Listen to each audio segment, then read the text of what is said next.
The Fan, Rochester. Always live on the free Odyssey app.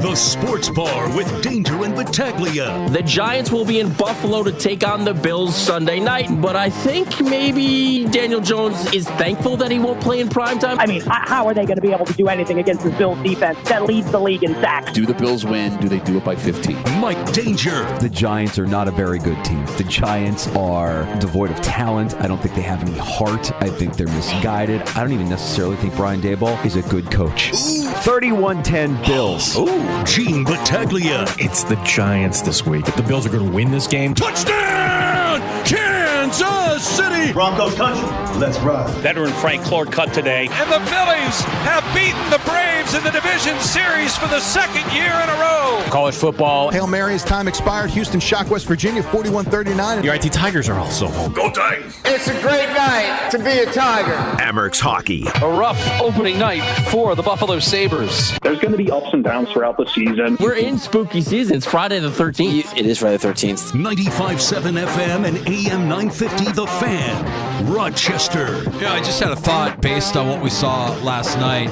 in the NLDS. What do you think life is like right now if you're in the 13 WAMP sports department? Dan Fades, Mike Catalana. I mean, you know, one being a Braves fan, Catalana being the Philly guy. I do know this, that Fates takes it seriously. He does. He'll be the first to tell you. So does like Catalana give him a little cooling off time? I would think. No ball busting happening at all. I mean, Catalana is just so cool about it when he's going to come after you, knowing that his team is just better than your team. He's going to do it in a way that's kind of, you know, like a stealth bomber. But then Fates took the preemptive strike, and I know this from talking to him right before, it was before the Dolphins. He was like, "Oh, I hope they don't match up with Philadelphia. They don't." It's almost like he was worried about Philadelphia. I'll say this. I don't like the way the brackets are set up. That shouldn't have been Philadelphia, Atlanta. Atlanta, as the top seed, should have been facing Arizona. Philadelphia should have been facing the Dodgers. Why baseball doesn't reseed is stupid. That should have been the NLCS, Danger. So why do you think they don't reseed?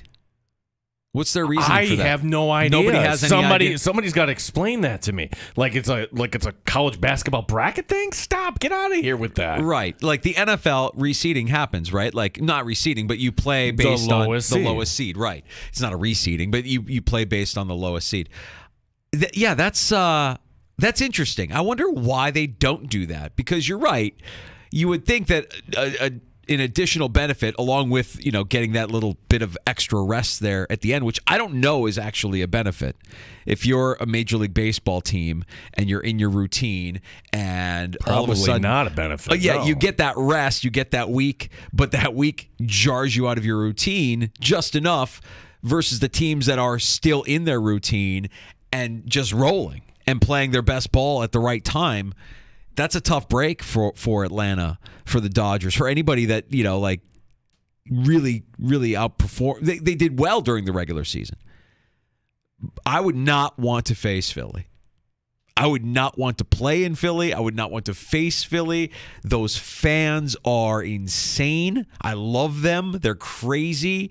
That the ballpark is crazy. There's just an energy and electricity that's there and around that team, and a vibe around that team. I wouldn't want to face them. Good luck to the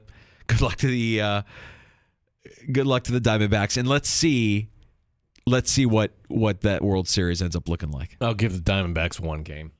I think Texas and Houston is going to go 7. It's a lot of fun. That's going to be a fun series. Yeah.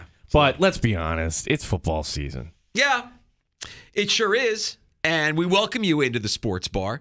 We're happy you're with us during football season here on the Sports Leader, 95.7 FM, AM 950. We sound our best in the free-to-download Odyssey app. Our video stream is up and rolling at The Fan Rochester. You can watch the Sports Bar. And don't forget to like and subscribe while you're there as well. I'm dressed like a dork, by the way, today, if you're watching, but for good reason. Gene has already confessed that he's dressed like a nerd. Nerd! That's a turtleneck, I got to say, circa 89. It's based on warmth. You and I are calling high school football tonight in Pittsford, and I want to be warm. The last time I wore a turtleneck like that, I played hockey. I remember playing hockey and my mom forcing me to wear turtlenecks. Your mom. Oh. My mom used to force me. I never wanted to wear the turtleneck. I could live with the mock turtleneck. I was always okay with the mock turtleneck. In fact, I had like a bunch of mock turtlenecks when they were popular that had like radio station logos on them, and I saved all of them from the different radio stations I worked at. And now my kids wear them. They think they're the coolest pieces of clothing that they have. I'm like, okay, you guys like the vintage stuff, that's fine. But a turtleneck like what you're wearing today, I remember my mom forcing me to wear it underneath my equipment when we would play hockey in Minnesota growing up. So that's exactly, we're going to wear this underneath the Layers. jacket Yes. when we're out there tonight. Yes, and, layer up. Yeah, layer up. I don't want to be thinking about being cold. I want to just kind of go. Absolutely. Well, I'm with you on that.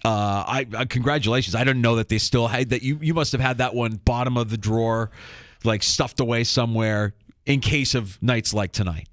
It's not in the rotation. I had no idea when I actually got this. Yeah. I got to be honest. I'm saying late 80s. Yeah. I'm putting it at 89. I'm saying 89 for Gene's turtleneck. But you're going to be warmer than I am probably tonight when we're calling Pittsford as they host Fairport for Friday Night Rivals. If this were black, I could have been Sprockets. Now it was when we dance. Gene walking around like a German pornographer. We're going to have a fun show this afternoon as we get you your final news and notes out of the New York Giants when we're joined later this afternoon by Chris Bisignaro of the Giant Insider. Yeah, so the Giants are a mess. Can we just kind of say that? Now comes word that they don't have a healthy tackle in this game. Legitimately, the left tackle and right tackle might be two guards playing over. What a mess. What a disaster. Good luck to Tyrod or whoever's going to be under center coming up Sunday night. But it's almost... like, where do the Giants go from here? Because we do like Brian Daboll. We do want to see, most of us, see Daboll and the Giants succeed. Not this week, but certainly in the future here. So we'll talk to Chris Bisignaro from the Giant Insider in the 4 o'clock hour. And we'll have a legend on with us later this hour, less than 20 minutes away from Amerks play-by-play voice. The voice of the Rochester Americans, Don Stevens, joining us in the sports bar. So I'm going to ask him a question because I think it's kind of silly to say, hey, do you think this team could win the Calder Cup? Because as a fan, you're going into this like, why not? I mean, the thing that they were weak on last year might have been the blue line, and they shored that up, and you have all these top guns. You didn't have Brandon Biro for the postseason last year. So, but there's so many variables, right? So you can't even ask that. And I want to know, like, Don was here in 87. He was here in 96. Like, how did those seasons start off in comparison? Like, this is the journey that begins. Like, you like to compare the NFL season to a roller coaster ride. Yeah. And I think that's ever because it's there and it's gone. Boom, boom, boom.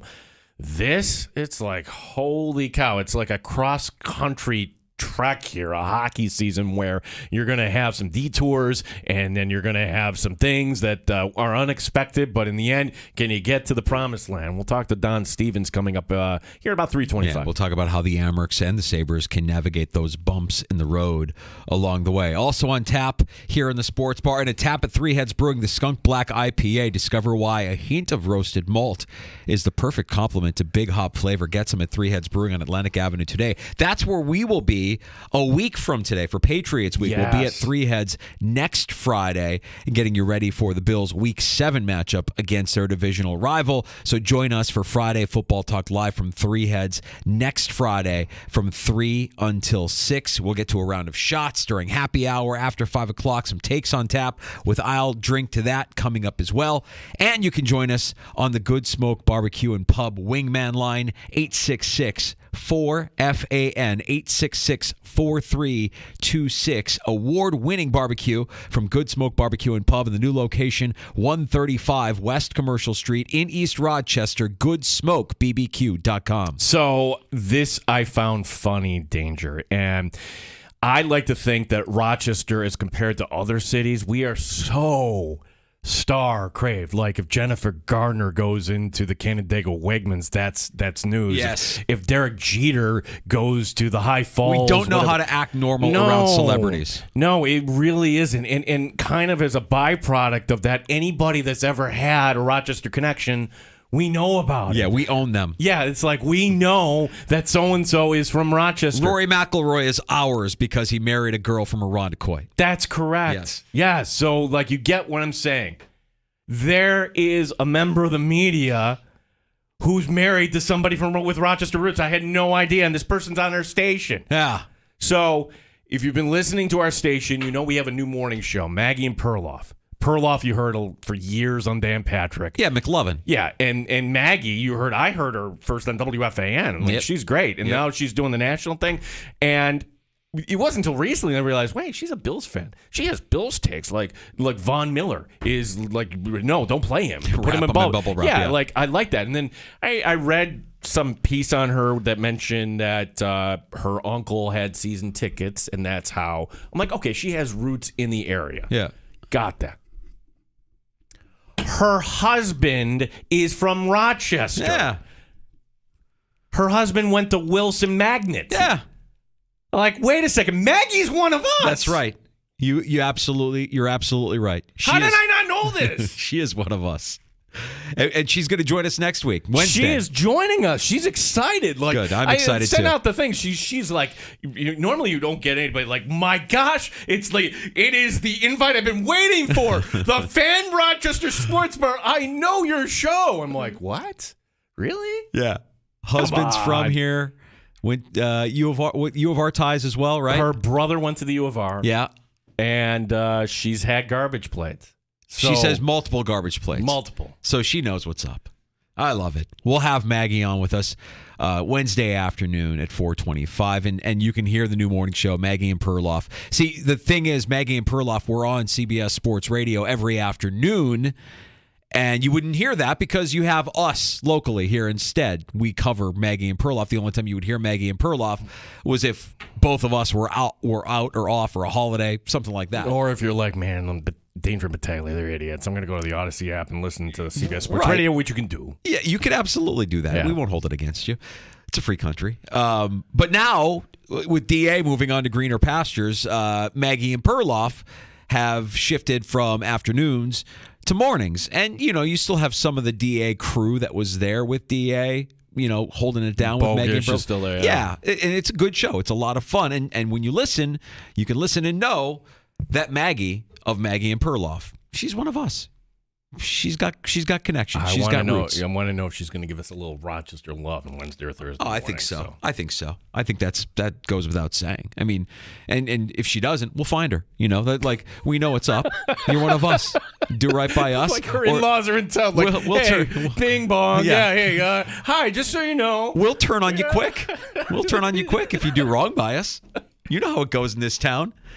So we're excited for that, and we'll claim her as our own, and they do a great job every morning here on the Fan Rochester. That's the new morning show, Maggie and Perloff with Maggie Gray and those Rochester connections joining us Wednesday afternoon at 4:25 next week. All right, before we get to that, let's discuss what we have in front of us here for the Buffalo Bills, as it's a Sunday night matchup against the New York Giants, a very depleted New York Giants. You mentioned that the offensive line is in shambles. We learned today officially Daniel Jones will be out, and he will not be able to improve his historically bad record in prime time. It'll be Tyrod Taylor making his first start against his former team since they traded him to the Browns in 2018, which, by the way, feels like forever ago. That's 5 years ago. It feels like forever. It feels like a lifetime ago. But in this league, you can play on and on and on as a backup quarterback. See Josh McCown, see Todd Collins. I mean, wait, you're still in this league 5 years from now? Is Tyrod Taylor still in the league 5 years from now? The answer is yes. Yeah. The answer is yes. Sure, unless he says, man. I mean, if he gets punctured by another needle in the lung, then maybe not.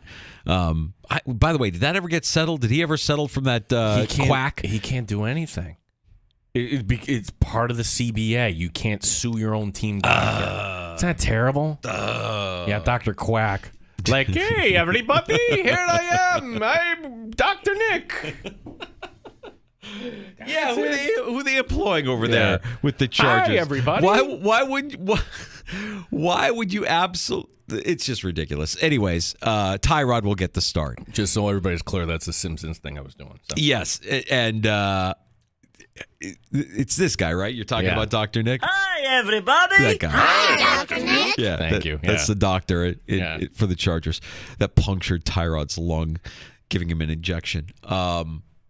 It's really about stopping Saquon, right? That's really all you're talking about on Sunday. Can you prevent Saquon Barkley from going off? And I want to say, I'm trying to remember, did Saquon play in the last Giants game? I don't remember if he did, but he wasn't really effective because he's coming back from whatever it was, a high ankle sprain that he suffered. I want to say in the Niners game earlier this year.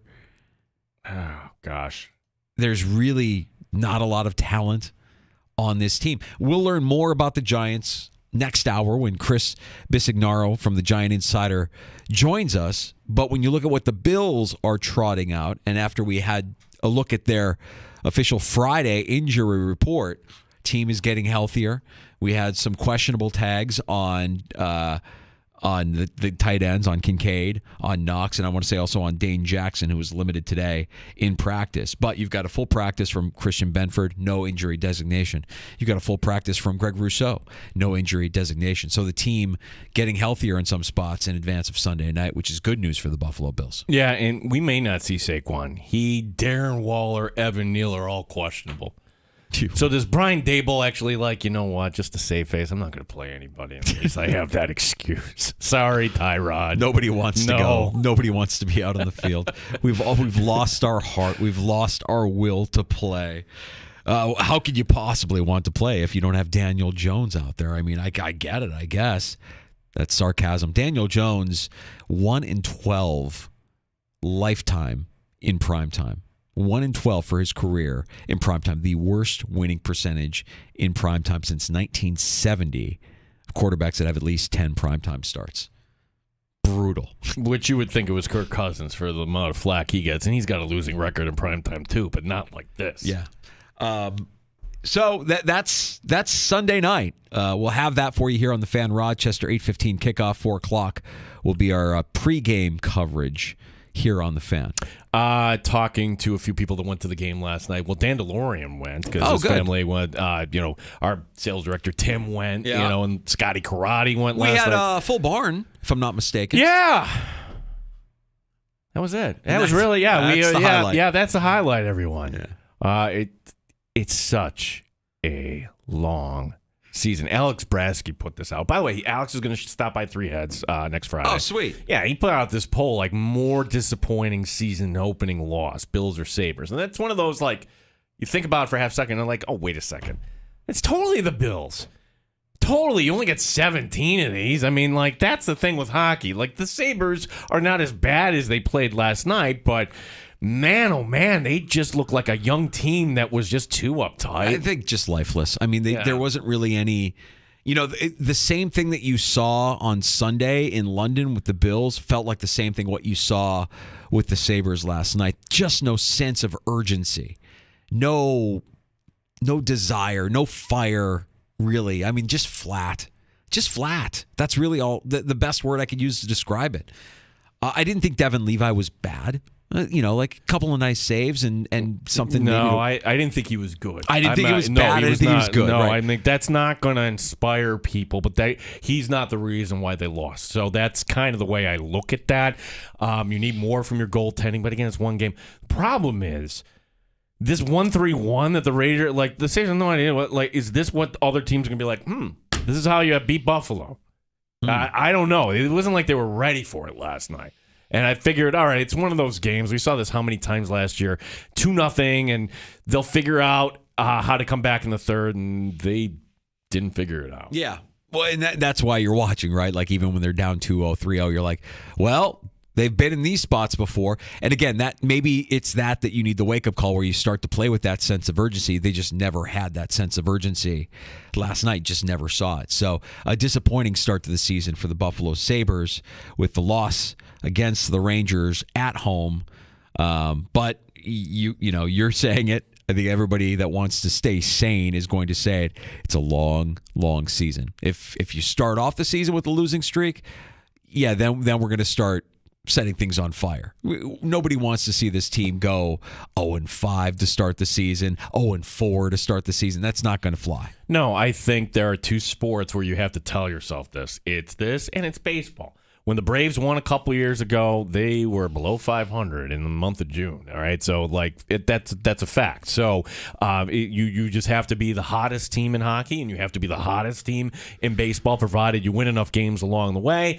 Football, it's a little different. I think the NBA, it's also different because, then again, I say that, and Milwaukee lost last year as one, because that was part of the journey and the process or whatever. Right, it wasn't a failure. No, whatever you do, don't label it a failure that got your head coach fired, or it wasn't a failure. Just remember that.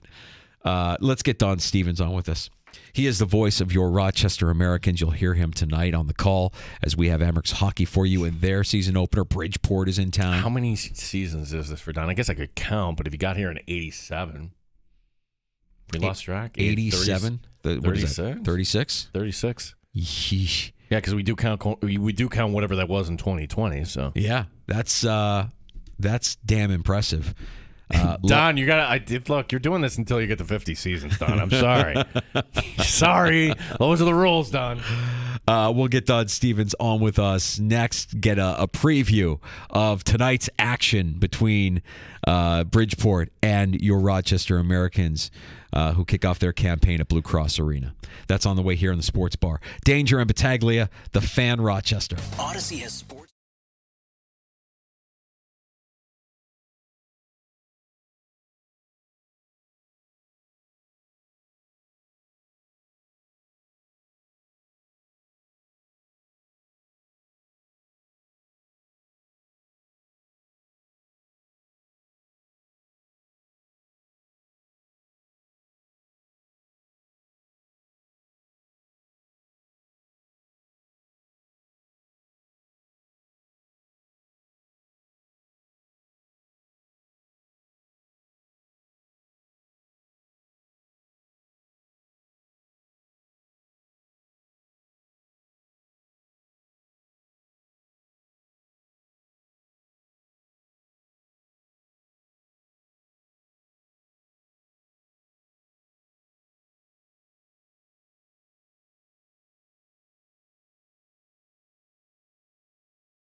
Update. And so it begins tonight for the Rochester Americans. Opening night at the Blue Cross Arena. Bridgeport is the opponent. Captain Michael Mersch wants the crowd to be into it tonight. It's very exciting. Obviously, we've been able to build on some things the last couple of years, which has been awesome, and the fan support has been incredible. It's one of the things I've been most excited about getting back to Rochester is to play in front of these fans here.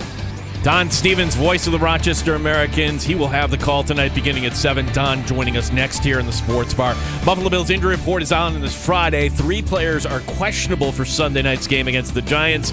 Tight ends Dawson Knox and Dalton Kincaid, along with corner Dane Jackson, all practice on a limited basis today. For the Giants, it'll be Tyrod Taylor at quarterback. Pregame begins at 4 o'clock on Sunday. Gene Battaglia in the Sports Leader, 95.7 FM and AM 950. The Fan, Rochester.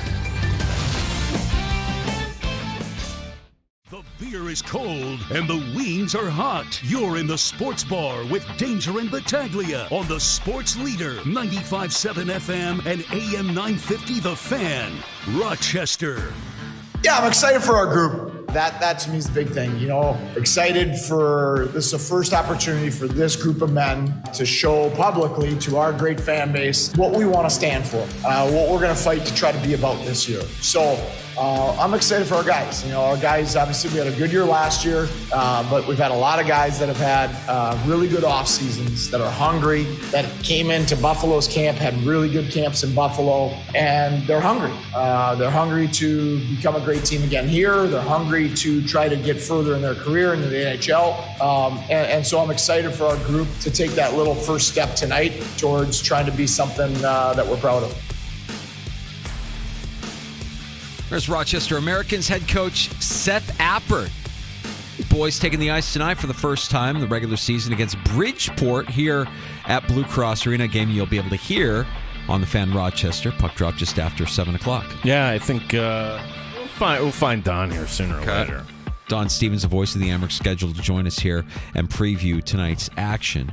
I mean, this is the first time that we've had issues with telephone. And again, we're like a couple of cavemen with our clubs beating the phone, trying to get it to work, throwing it against the floor. Wasn't that like you? It was last week where you were like, wait a second, why can't I hear? Like, it was tangled. It was that was my OCD. That was my fault. Totally on me. Well, Don joins us here in a little bit. We'll talk a little bit more about tonight's opponent in Bridgeport and the season upcoming for your Rochester Americans as they look to go beyond the finals, and go beyond just being the postseason North Division champions as they were last year, and as we have the banner hanging here inside the Sports Bar as well. So an exciting season ahead for the Rochester Americans, and when we get Don on the blower, we'll talk more about that. Don't forget also Chris Bisignaro, the Giant Insider, will be joining us here later this afternoon, and we'll preview Bills Giants Sunday night here on the Fan Rochester. Yeah, as taking a look at some of these other sports stories here, as we don't have baseball until Sunday night. That's kind of the bummer here, but when you look at the baseball playoff schedule here, Danger, who do you like in both of these series? We've got Texas and Houston, so that's going to be Sunday. That's your counter-programming to Buffalo Bills football. So, Fox is hoping, okay, like, come on, Bills, run up a big score, and then people will kind of go around. Now, Texas hasn't said who's coming out. We don't know anything about Scherzer, and this would be the ultimate kick in the pants for all Met fans because, well, I don't know if Scherzer is going to be back, but I do know it's going to be Justin Verlander starting Game 1 for the Astros. Makes sense.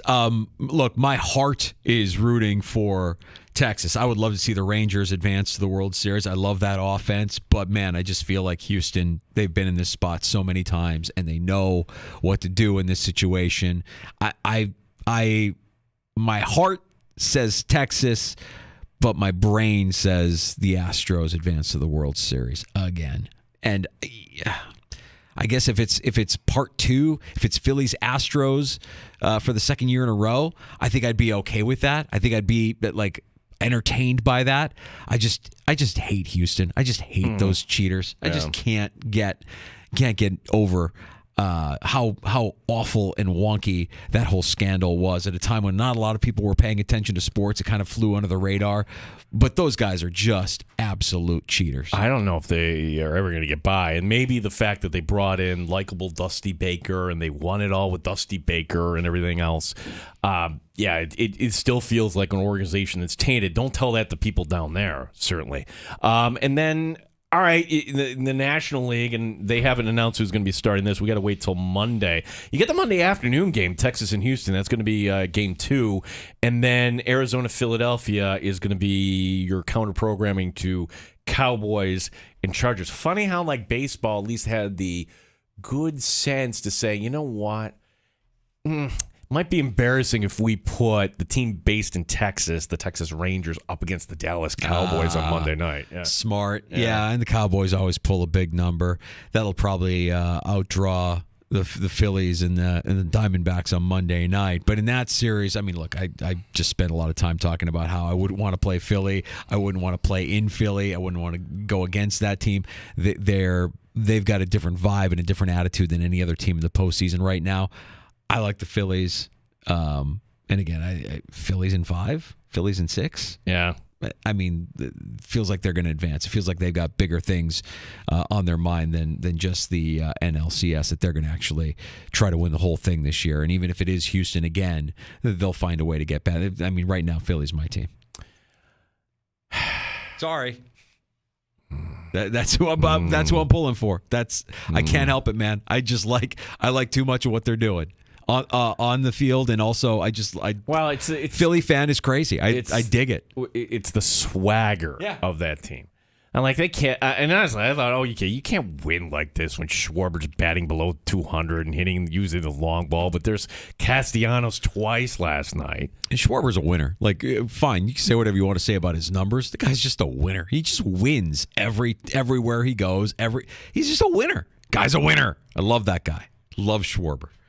And Harper has been a good story, and Castellanos, all those guys. And the like I said, the attitude and the swagger, not just of the team, but of the fan base, it's entertaining to me. So I'm backing them. I'm backing the Phillies. That's my World Series team.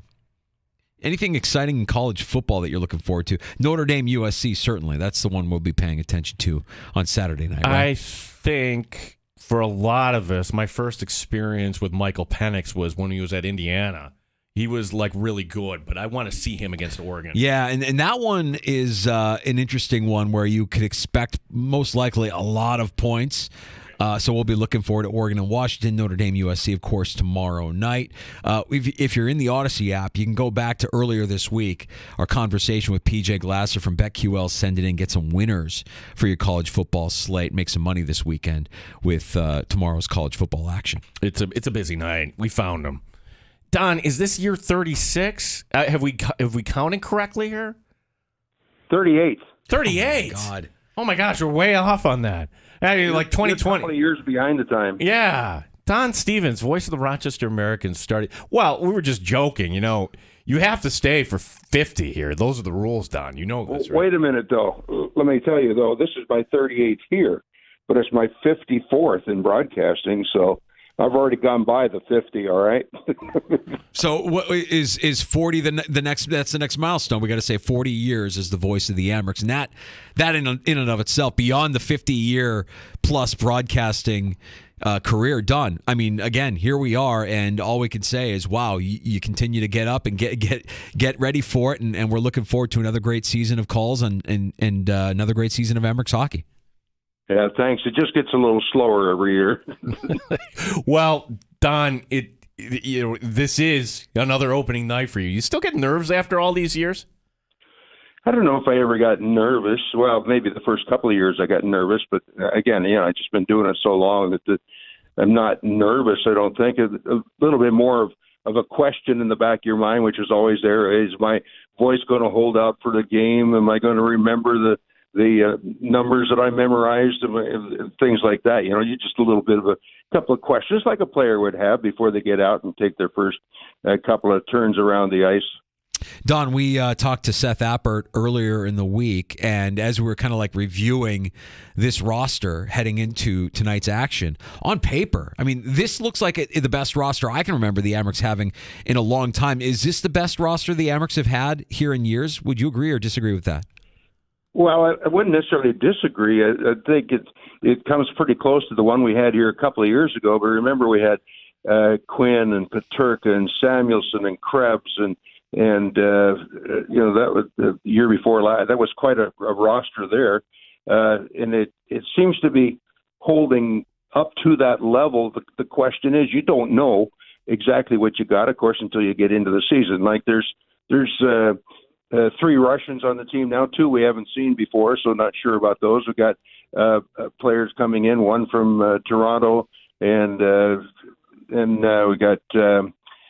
Where was the other one? Let's see. Richards was from Columbus and the NHL. So players really haven't seen before. It's a very strong lineup. Don't get me wrong. I don't know if it's a whole lot stronger than it was 2 years ago. Well, there are some guys on the roster, for example, Kulik, Rosane, that I'd have to think like they're disappointed that they didn't get the stick here in Buffalo, at least at the outset. How do you think Seth Appert and his staff are going to manage these players who, okay, you're in Rochester now, but you got to get up to Buffalo here at some point? Yeah, that's the downside for those players, but for us as fans, that's the upside. And you look at the Sabres game last night, they only had 3 players on the team in their roster last night that weren't there last year. That's incredible. So the stability is really something. And as far as the coaches handling this situation, they're great at handling all these situations. They just are honest with these guys. They might be down and feeling kind of bad for a while, but it won't be for long. And they're professionals, and they'll get up and be ready to go. Don, the blue line for this team coming in. Your thoughts on Ryan Johnson, who's a former first-round pick from 2019, starting out his season here in Rochester after his time at the University of Minnesota. How much has this blue line improved heading into this season? Yeah, he's a nice skater. He's got the wheels. I really like him. And then, of course, you got Clegg is back, who we had for a few games last year, and then along with Davies and Prow and Ciccone. And then you add in Stillman. So you look at Stillman and Clegg and Johnson. Any one of those could have been the ones on the roster in Buffalo to start out the season. So we've got some, I think, pretty sure NHL caliber defenseman here. It should be a great blue line. Don Stevens will have the call tonight, 7 o'clock here on the Fan Rochester, and then tomorrow afternoon as well up in Toronto. Busy weekend for Don. The goaltending situation, it's a little different. So heading into the season, Don, how would you assess it? Again, it's one of those situations where you just don't know right now. Of course, we know Hauser, and he brings a very capable to the job. He's very capable and has shown his wares over the years. So he's steady, and we know what we got there. The one that's starting tonight, Devin Cooley, don't know much about him. He played Milwaukee in the International League last year, or in the American League last year, rather. And I really liked what I've seen with him in preseason. He did get a game with the Sabres and played very well, and then he had a preseason game with Rochester, and I thought he was excellent. So they still have 3 in Buffalo, and I'm not sure, but they may continue to go with 3 goalies in Buffalo rather than make a decision on one. So pretty steady, I'd say, is the goaltending situation. Don Stevens, the voice of the Rochester Americans. You'll hear him tonight on the call just after 7 o'clock here on the Fan Rochester, and it's the opponent tonight, Don, that we want to learn more about. What can you tell us, and what do you know about the Islanders' top affiliate here, the Amerks opponent tonight in Bridgeport? I was just kind of looking stuff up on them, and they actually had good numbers last year, but it was like playing well and doing well, but not getting what they needed, as they ended up with 76 points, but there was 7th spot in the Atlantic Division, and they missed the playoffs. So, but their numbers were actually very similar to Rochester as far as wins, losses, goal scoring, goals against, power play, and those things are very comparable to the Amerks from last year. But the Amerks, of course, made the playoffs and went a long way, and Bridgeport did not. So I don't see a whole lot of difference in their roster from last year. And this is one of those teams that we see very seldom. We only see them twice a year, once here and once in their barn. So you don't know a whole lot about them. Oh, the Amerks coming off a great season, right, where they were, 6 wins away from a championship. And, Don, it's silly to ask you, hey, are the Amerks going to win the Calder Cup this year? Because, I don't know, so many variables, right? But if you could draw some comparisons here, Don, and you're kind of like also our historian here. The championship teams you called for here in Rochester, 1987, 1996. If you think back, the expectations heading into those seasons, were they as high heading into those seasons as they are as high right now for this current Amerks team?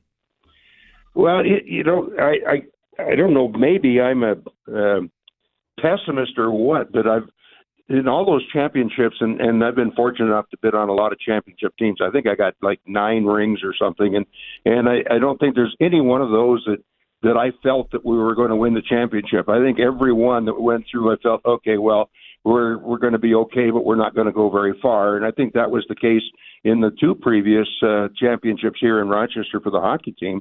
It just didn't seem like we were going to go all the way, and then just all of a sudden it's put together. It's like peaking at the right time is the key to winning these championships. So right now I have to reserve judgment as far as what I think that it's going to do. I mean, like I say, the roster is really similar to last year and did very well last year, so I'm hoping they do as well. The one thing I hope for is it's just as much fun as it was last year, and the fans really enjoyed it and got into it, so I hope that's there again this year. Oh, there's a special treat for the fans waiting for them at Blue Cross Arena this season, new to the Blue Cross Arena, Don, and I'm curious as to whether or not you're going to be hitting up that brand new Chick-fil-A stand inside the arena. I imagine if it's like every other Chick-fil-A, there's got to be a line out of Blue Cross Arena already for people waiting to get their hands on one of those Chick-fil-A chicken sandwiches.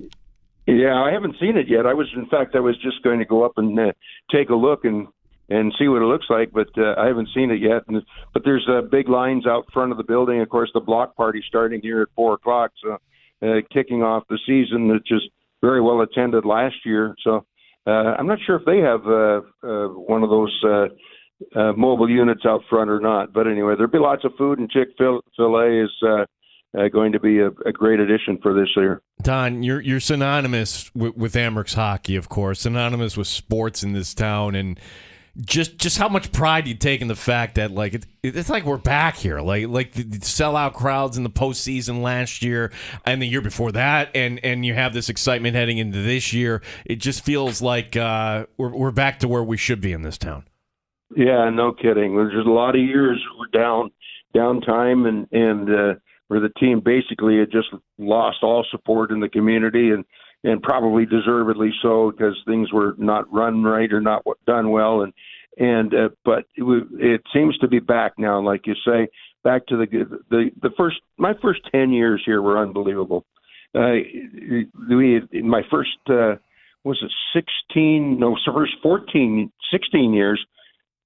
14 years, we had been to the finals 8 times. Wow. Not just the playoffs, but the finals 8 times.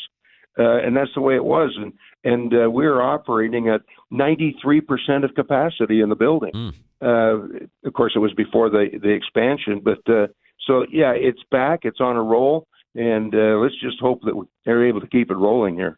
Expecting a big crowd tonight at Blue Cross Arena. You'll be able to hear Don Stevens on the call on the way in, on the way out. Don Stevens, the voice of the Rochester Americans, your proud home for Amerks hockey here, 95.7 The Fan. Don, thank you for making some time for us this afternoon. Good luck this season. I know we're going to be talking and checking in with you throughout the course of the season, and congratulations, man. We're here again. Let's get after it for another season of Amerks hockey on The Fan. Here we go, and thanks to the Fan for continuing to carry us. It's a great relationship, and one that hopefully will continue for a long time. Don, bring over some Chick-fil-A to the studios next time. Can you do that? I got to get somebody to give it to me first. Have a great call, Don. Enjoy your weekend, bud. Thanks. Take care. There he is. Don Stevens, the voice of the Rochester Americans, our guest in the sports bar tonight. Amerks hockey. They host Bridgeport at Blue Cross Arena. You'll be able to hear all of Rochester's games this season, as every season here on The Fan Rochester. Yeah, and if you see Don Stevens, just go up to him. Like, honestly, he's our Rick Jeanneret. If you watched the broadcast last night, I think they did a nice job on MSG, and I thought they did a nice job with, Rick's wife, Sandy, there and the family going out, for the puck drop, and you realize, you almost forget sometimes, like, RJ isn't there anymore. Yeah. So it's like, we are lucky to have Don Stevens here behind the mic here, somebody that, hey, what was it like in 96 and 87, and what was it like 10 years ago, and how do you compare, and everything else like that. Yeah, he's one of us. I'll Drink to That is next in the Sports Bar. We will share some takes on tap, and I believe, if I'm not mistaken, Gino, you have a nominee for Take of the Year? I do. When I heard this last night, I'm like, oh, wow. Because normally, ex-NFL player is just going to be just very bland, and everything is great, and everything is awesome. Vanilla. No, vanilla can be good. I would just, bland is like the word I would use. Okay. No, this was anything but bland last night. Yeah. Also, what is going on with Deshaun Watson and the Browns? He's not playing again this week. I saw that. Okay, it's one or two things.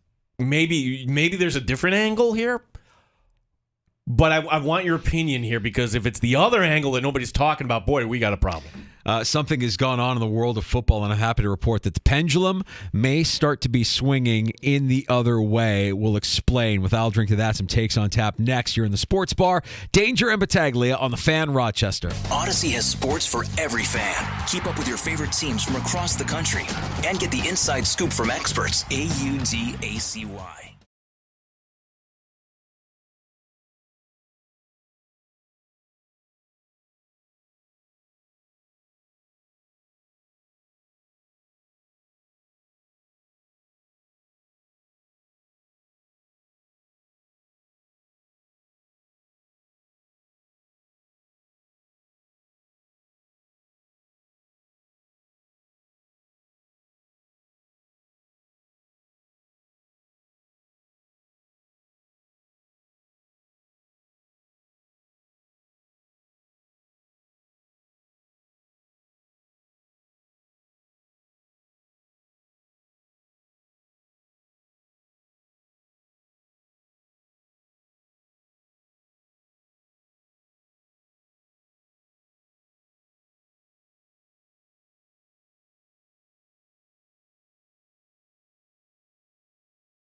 FM and AM 950 The Fan, Rochester. Danger, I'm not happy with you. Oh, stop. Like, stop.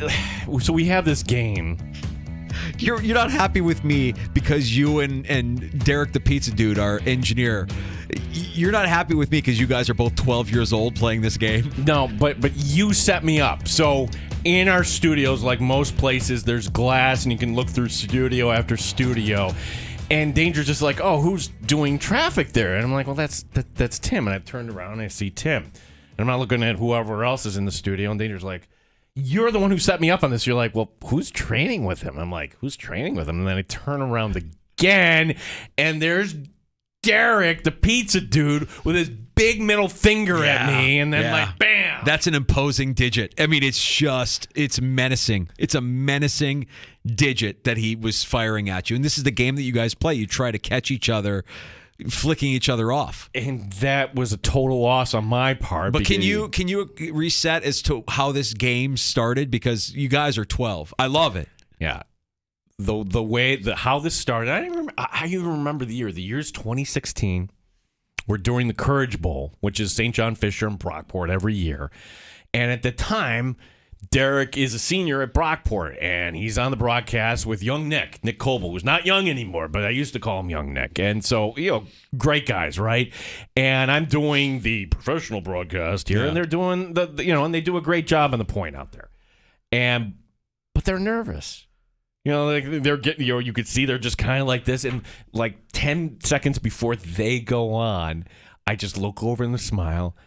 And I flip them off for no reason, and they start to laugh. It's just like, hey, just like it's football, whatever. Right. Just kind of relax there. Real professional. Yeah, like that's the kind of movie you yeah. would see Al Michaels or Joe Buck do before the game. No, I'm go not across at that to the level, radio yeah. guy and flip him the bird. Yeah, and then they thought it was hilarious. And now it's a game. Now it's a game. Now yeah. you and Derek try to one up each other. I want to say there was one where Derek got the executive producer. A picture of the executive producer giving the bird, and then shared that picture with you so that you open it up and it's your own wife. It's my flipping own you wife. off. That was at the Amherst playoff game last year. I'm like, no, now we're crossing the line here. We do not involve the executive producer. It's getting personal. That's like, no. She probably loved it. Like, yeah, Derek, I've been wanting to do this for years. Thanks for inviting me into your game. Now I can flip off Gene. Without any ramification. It's just a game. I don't really mean it. Yeah, no, he was inviting other people like Dave Kane, and like I get a text like, "What is this?" And I would open up. I'm like, "Oh, come on." Okay, wait a second. In New York State, we can't do anything like that. We cannot have fun, disrespectful in the workplace. I think there's some training waiting in my inbox right now.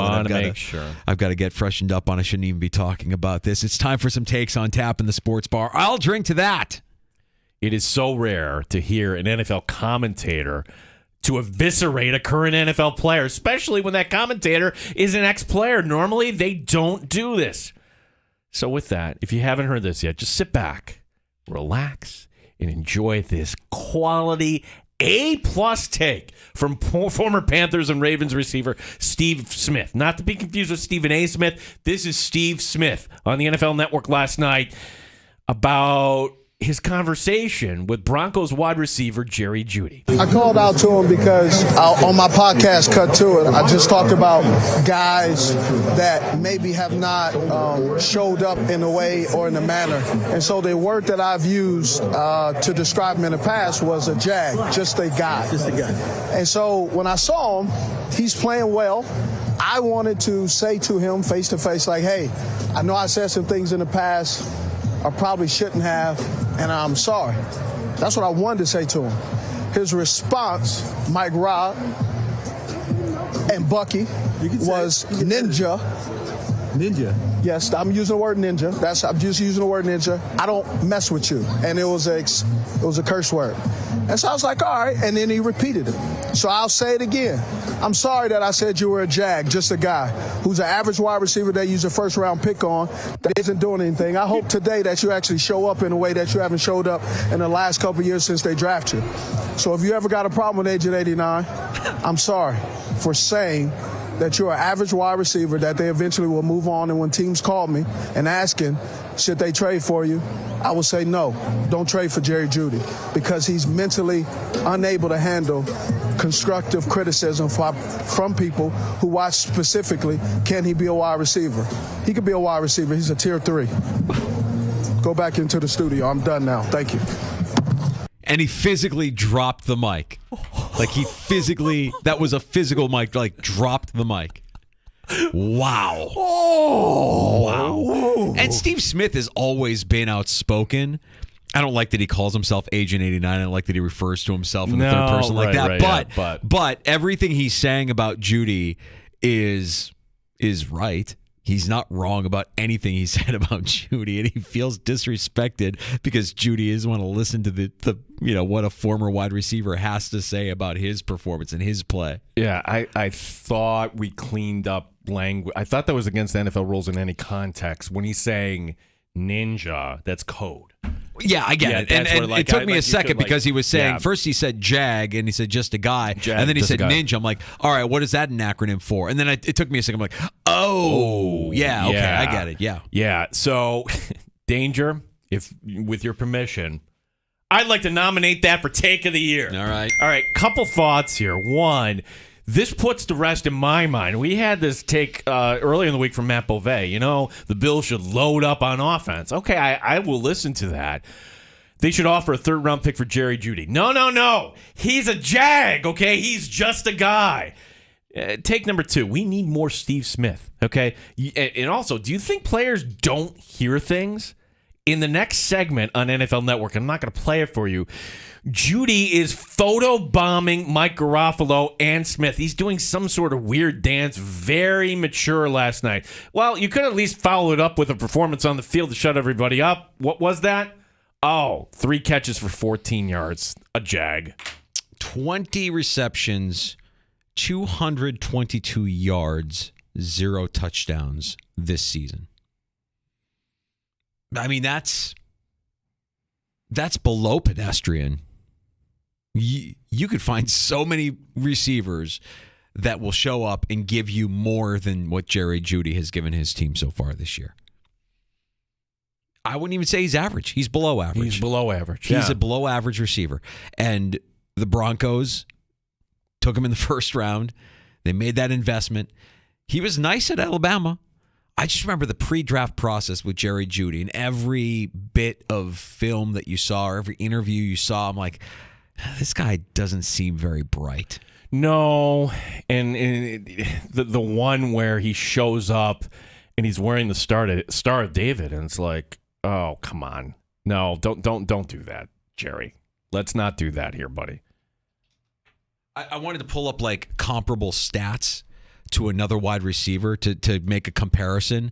Like if I pulled up the stats of Isaiah Hodgins, would it be comparable to what Jerry Jeudy has?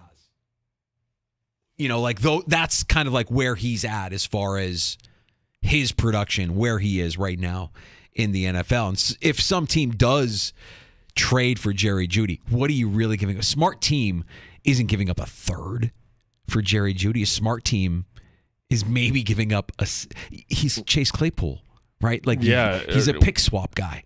That's it. Like it's a seventh round first. I wouldn't do that if I'm Buffalo though. Why? Yeah, I don't think you need it. No, not with that attitude. I'm sorry. Something has gone on in the world of football, Gene, and I'm happy to report I believe the pendulum may be swinging the other direction because it wasn't too long ago that you had NFL head coaches who just looked like GQ cover models. Like you could see Cliff Kingsbury or Sean McVay on the runways of Milan each offseason. Tom Brady most likely was at Fashion Week. Look, Jimmy G, Matt LaFleur, you guys are just too handsome to be successful at football. My brother-in-law is a Packers fan. He hates his coach for being too pretty, and he's likely jealous that his wife finds him more attractive than her own husband. I'm happy to report that things seem to be normalizing here. Kingsbury, of course, is out of the league. McVay probably has the rest of this season, and that's it. LaFleur is losing without Aaron Rodgers, and by the way,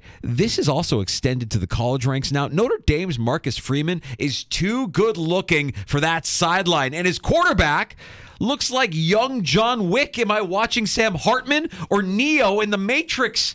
The good news is none of these guys need to be on a football field ever again if they choose. I'm sure that any network soap opera would cast them in a second. We need more broken noses and more missing teeth in football, Gene. See, this is bad for close to home because have you ever heard the term clothes horse?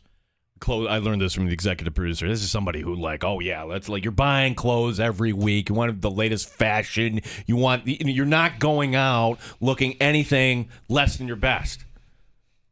That's Sean McDermott.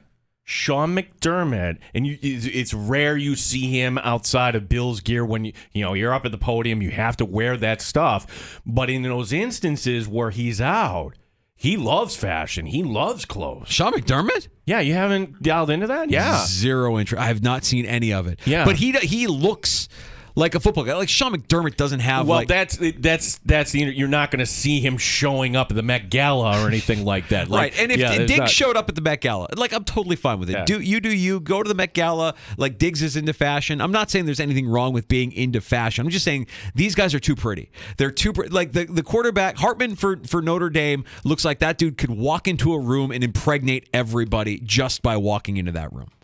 Yeah, it's the theory of how many fat guys have ever won a Super Bowl as head coach. Andy Reid. That's it. Now, if you say Bill Parcells, go back and look at those photos. He was big, but he wasn't fat. Yeah.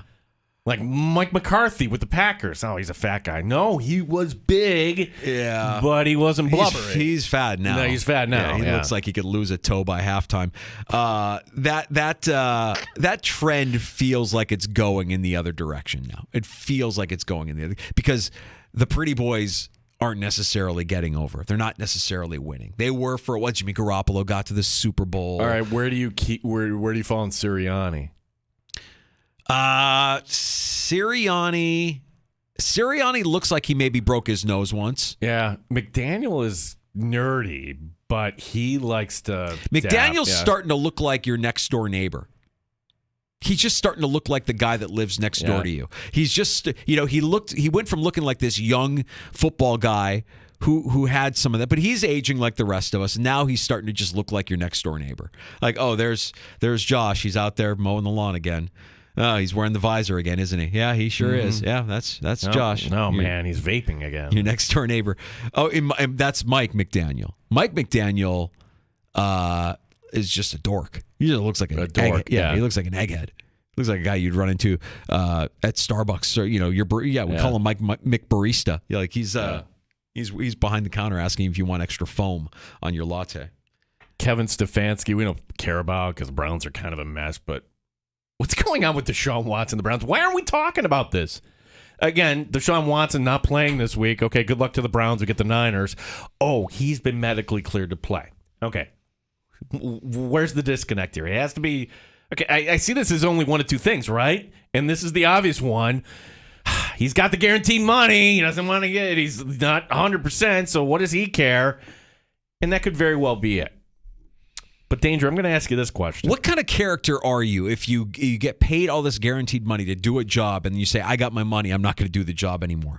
What kind of character? What does that say about a man's character? I don't know. It's the same things he was accused of and had to settle out of court. This guy is he is the worst. Yeah, like man. Honestly, if that's true, he is the worst. All right, so is it that, or is it this? And it could be even something more sinister here. Actually, he really is hurt, and this is actually a smear campaign by the Browns, getting the doctor to clear him, all in an effort, PR-wise, to somehow get out from underneath that contract. Yeah. Look, it's the Browns, so I wouldn't put that past them either. I would not put that past them either. Both of these scenarios are gross, just really, really disgusting. I would hate the character of a guy who gets paid all that money to do a job and then just decides, yeah, I got my money, I don't need to do the job anymore. But I also would hate the idea that they're lying about his condition to try and make it look like he's not what they signed up for, and they can get out from. How would they be able to get out from this? I don't know. They're stuck. They're married. They have to work this out. But the Stefanski can't say anything. That this is the easiest pick in the world, right? The Browns are not going to rally around P.J. Walker this week against the Niners. Yeah. Feels like a loss. I mean, the Cleveland defense at home might give the Niners a little bit of trouble. But that feels like the Niners walk away with that one. That's worth monitoring. And I didn't realize he was medically cleared. Yeah. He just hasn't practiced since, week 3? He was dressed, actually, for warm-ups last week. And didn't go in. Yeah, that's... something is off, and we need somebody to dig around there. That's what we need. Mary Kay Cabot. Come on, Mary Kay. You're our only hope. Let's go. Chris Bisignaro of the Giant Insider will join us here in about 20 minutes, and we'll talk more about the Bills' opponent on Sunday night, the New York Giants, who are limping into Highmark Stadium with Tyrod Taylor. More on the Bills and the Giants coming up. You can join us on the Good Smoke Barbecue and Pub Wingman line, 866-4FAN, 585-866-4326. Award-winning barbecue from Good Smoke Barbecue and Pub. Their new location, 135 West Commercial Street in East Rochester. GoodSmokeBBQ.com. Klein Tools.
AM 950, The Fan, Rochester.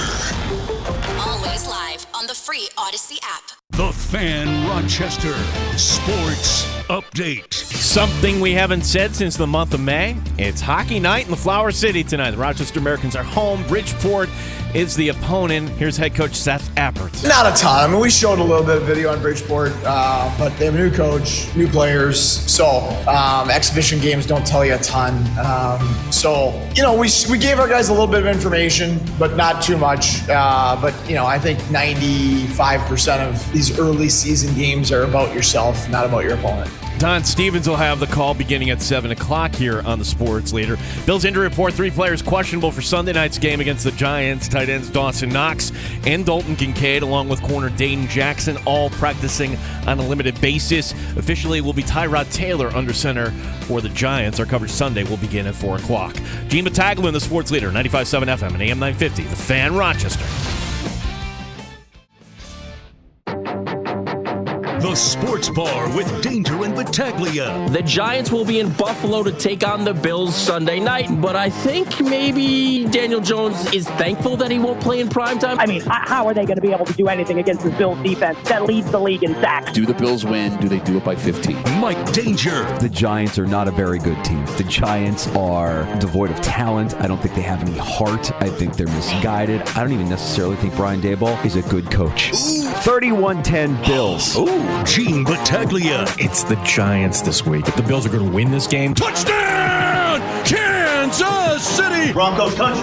Let's ride. Veteran Frank Clark cut today. And the Phillies have beaten the Braves in the division series for the second year in a row. College football. Hail Mary, as time expired. Houston shocked West Virginia 41-39. your IT Tigers are also home. Go Tigers! It's a great night to be a Tiger. Amerks Hockey. A rough opening night for the Buffalo Sabres. There's going to be ups and downs throughout the season. We're in spooky season. It's Friday the 13th. It is Friday the 13th. 95.7 FM and AM 950, The Fan, Rochester.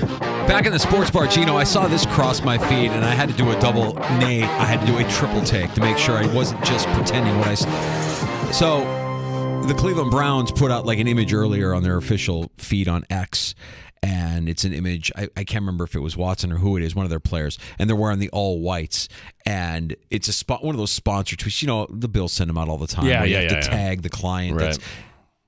The client that was tagged in this tweet, the image of the Browns player wearing their all whites, at Dude Wipes. Oh, come on. I'm not making it up. There's some clients you just say, thanks for reaching out, but no, you're the NFL. You don't need to be taking money from Dude Wipes. If you're not familiar with what Dude Wipes are, they're basically like moist wipes for your bottom, for your, Yeah, but because we got to like mark it up a little bit and they're like, listen, you want to, you can use a soap, but like use a dude wipe. No, you're not going to use those baby wipes. Are for babies. Why would you use a baby wipe for your final wipe? This is Dude Wipes. These aren't get out of here. This isn't your kid's wipe. This is Dude Wipes. Extreme butt wiping. That was one of those stories. Remember, the Bills are like, oh, we knew where it's not going to be the sponsor anymore. And then some toilet company. Was it Squatty Potty or something like that? Like, we want to pay and we want to have our name. And then every yuck radio show's like, oh my gosh, there's going to be a new. I'm like, no. Good that you fell for that. Yeah, good for you fell for that. Well, they are tagged in one of these posts, and I saw that. I'm like, and how unfortunate, because when you look at, just their name, the Cleveland Browns, and then their uniforms, it's like, yeah, I guess Dude Wipes is kind of aligned with that organization in some way, shape, or form, even if only subconsciously you're thinking Dude Wipes when you're watching the Cleveland Browns. Can we, this also came across, we haven't gotten to this yet, and this involves a famous Buffalo Bill, or a former Buffalo Bill, so can we just say that the trip to London was terrible on many fronts for the Buffalo Bills? First of all, you go over there and you lose. All right, that's not good. Second, your COO and your lead attorney were shacking up there, and, well, they're both fired because of that. Brazen. It was brazen. Yeah. Brazen relationship. Like, What does that mean? They went out to some club and were like, I can't figure that out. And then there's this story that Andre Reed sharing that he was robbed in London. Come on. Former Buffalo Bill Andre Reed, the Hall of Famer, when they got back to their hotel room, gone was his Hall of Fame ring, other jewelry, shoes, purses, clothing, and their passports. I mean, you got some stones if you're trying to rob an NFL player or an ex-NFL player. Like, okay, like how do you think you're going? It's like a famous piece of art. You're not pawning off Andre Reed's Hall of Fame ring. Like, oh no, I'm friends with him. Yeah. He said I could have it, and I can't afford it. Yeah, he's my brother. Yeah, he gave it to me as a gift. He gifted it to me. Yeah, that takes some stones. That's bad. I liked London. London was a lot of fun. I mean, not. But are there trip. bad parts to it? Or of course. I mean, there's bad parts to every. Like there are some parts where you go through and you're like, London to me, England to me, from a climate standpoint, feels very similar to Rochester. Now they don't get the snow that we get in the wintertime, but it's kind of gray. It's dank a lot of the times. Summer's nice, greens up, everything turns. Everything is lovely. But we had a blast. We were only there for a few days when we went. This would have been 4 years ago, 2019. I would go again. I would go to visit London again. And the next time I go, I want to try and check off some of those bucket list items that I know a lot of people got to do while they were there. Like, I want to go to a Premier League game. The people that got to do that got to experience something that is, that's like world famous. Like, you got to go to a Premier League game. That's a different breed of fandom there for those British Premier League clubs. I would do that. I would take in an event at Wembley or at Tottenham or at any of the other like big arenas that they have there. Like, it's just, it's a cool vibe. I know a lot of people that went there have nothing but great things to say about it. I will say, I didn't think the food was great. The food is just okay. Well, they're not known for that, right? Right. If you go to Europe, you'll go to places like, France or Spain or Italy, and like, oh, the food. All you hear about is the food. You got to do your research. I was watching the Stanley Tucci Italian show. Like, he went over to London, and apparently there's like a neighborhood there that's really good for that. But who would know that sort of thing? Sure. So, yeah. Yeah, and I imagine if you're a foreigner and you go to New York and you eat some street meat, you're probably like, God, the food in New York sucks. But then you go to like some world-class restaurant, and you're like, oh no, the food here is actually really, really good. Well, that sucks for Andre Reed.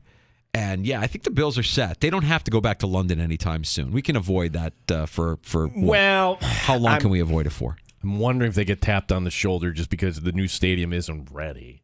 So, like, having the Bills over in London, as opposed to other AFC teams, let's just say, who have their new stadiums in place, like, let's make the Bills go over there before they get into the revenue-making stadium. I'm wondering if the Bills bite the bullet again here before you open up in 2026. Interesting take. How much money do they lose? Or I guess I wish I knew more about how the revenue happens when you give up a home game and have the home game in London. Do they make the revenue from the home game in London? Does that count? I would have to think that's the case, right? And then how much different is that than the revenue you would make on a typical Sunday in Orchard Park? But then we talk about the expense of, hey, moving training camp to Rochester, you're going across the world there. Mm-hmm. So there's got to be a massive expense to move the whole operation over. Yeah, I'm good. I don't think they need to go back anytime soon. That outcome was not desirable. I think if you probably polled the players, they'd probably say, yeah, we would do it differently. If anything, if we ever had to do it again, we would certainly look at ways that we could do it differently to kind of get a better outcome than what they got. Because that was just a flat performance, kind of like what we saw out of the Sabres last night. Just a flat performance. So we'll just leave it at that. We don't have to spend a lot of time talking about the Sabres. There are 82 games. It's a long season. That was not a very good performance. I call it the Mo rule. You guys talk too much hockey. I don't care about hockey. I'm Mo. Hey, Mo. Mo. Yeah, Mo, we get it. You might not be into hockey, and I don't think we talk too much hockey. I think when hockey is relevant, we talk about hockey. And it is hockey season. Well, it was their home opener last night. Like, honestly, I'm hoping the Amerks get 7 tonight. You want 7 goals. No, 7,000. Oh, 7,000. Oh, 7 goals would be nice. 7 goals would be pretty good, too. Yeah. With that lineup, let's go. I mean, so RIT is sold out for Saturday, but that's their homecoming game. So can you get a combined 17,000, 18,000 downtown this weekend? This just popped into my head with the new Chick-fil-A stand opening up. Will they be closed for Sunday games? Of course. Chick-fil-A. That's a corporate mandate. The Chick-fil-A stand will not be open on Sundays for the Rochester Americans. So if you're new to the show, Mike Danger not a fan of Chick-fil-A. No, it's not. I'm not a fan. You called it overrated. I just think it's a chicken. It's a good chicken sandwich, but like I don't understand that. There are some things I like. I understand the people that are psychos and want to wait outside for a movie or wait outside for a new piece of technology. Like, okay, you're really, really into that thing. But when it's a chicken sandwich or a taco, like Mighty Taco opened up. Do you remember people like waiting in line for Mighty Taco? Yeah, what was the donut place? Krispy Kreme. Yeah, guys, you understand. You can go to Mighty Taco if you need it that badly. You don't have to wait in line overnight. Just drive to Buffalo and get a Mighty Taco if you need it that badly, or a donut like that. That I don't quite understand. So, but Chick-fil-A, it's a good chicken sandwich. It's a nice treat. My daughters love it. If you say Chick-fil-A, you can't even get it out of your mouth. They're like, oh, yeah, let's go. Yeah. Love it. Well, I think I will say good job by the Amherst staff there for just giving you another option. For sure. Yeah, that's what you want. For sure. Chris Bisignaro, the Giant Insider, stops by the sports bar next, and we'll get the latest out of the New York Giants as they prepare to come to Western New York and face off against the Bills on Sunday night. The banged-up New York Giants. The Giant Insider, Chris Bisignaro, next in the sports bar. Danger and Battaglia on the Fan. Odyssey has sports for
The Fan, Rochester.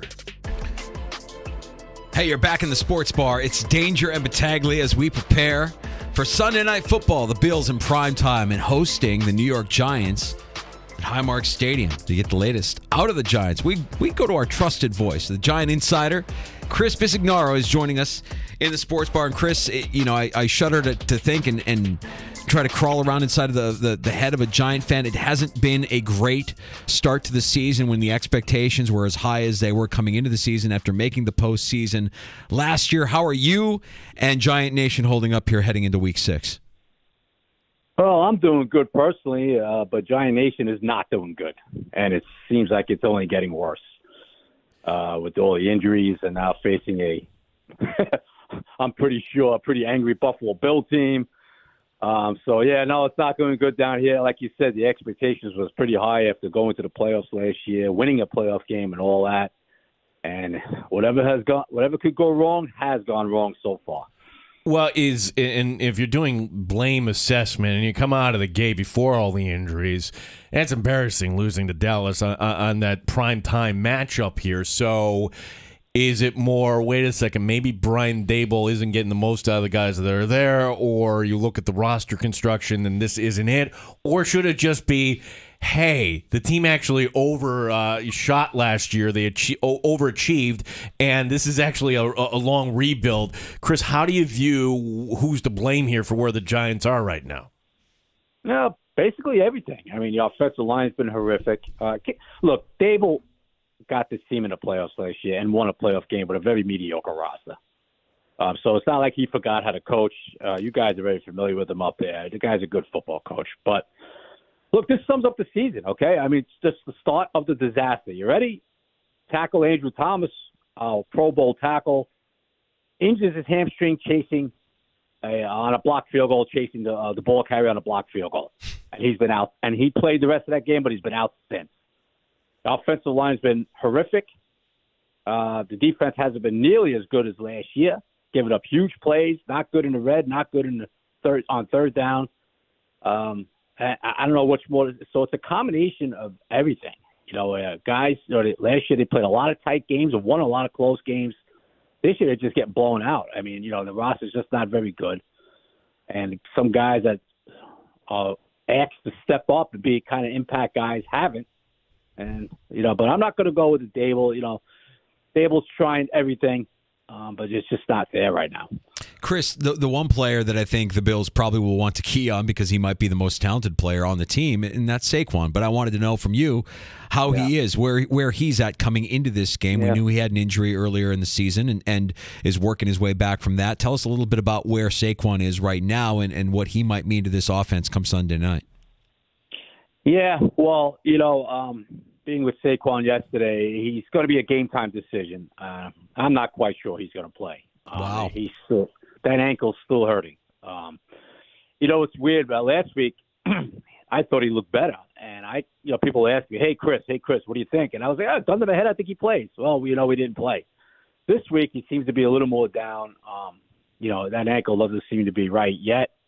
So he's going to be a game-time decision. But if I had to lean one way, I would say he's probably not going to play. Wow. Boy, Chris, I mean, I'm going over the reasons. It's the NFL, first and foremost. Anybody can beat anybody, right? Excuses. Yeah, no excuses. Yep. Yeah, and look, you had the Broncos at least keeping it somewhat close last night in a game everybody thought would be a. So if I'm going over the reasons, that would have been reason number one. Like, hey, Saquon, maybe he's, you could have the Saquon game here, but if he's not available, I go to my next reason why the Giants could surprise here. And it is Brian Daboll, and it is somebody that worked with Josh Allen. And I would think that he would know just as well as anybody how to defend Josh Allen, what Josh Allen doesn't like to do.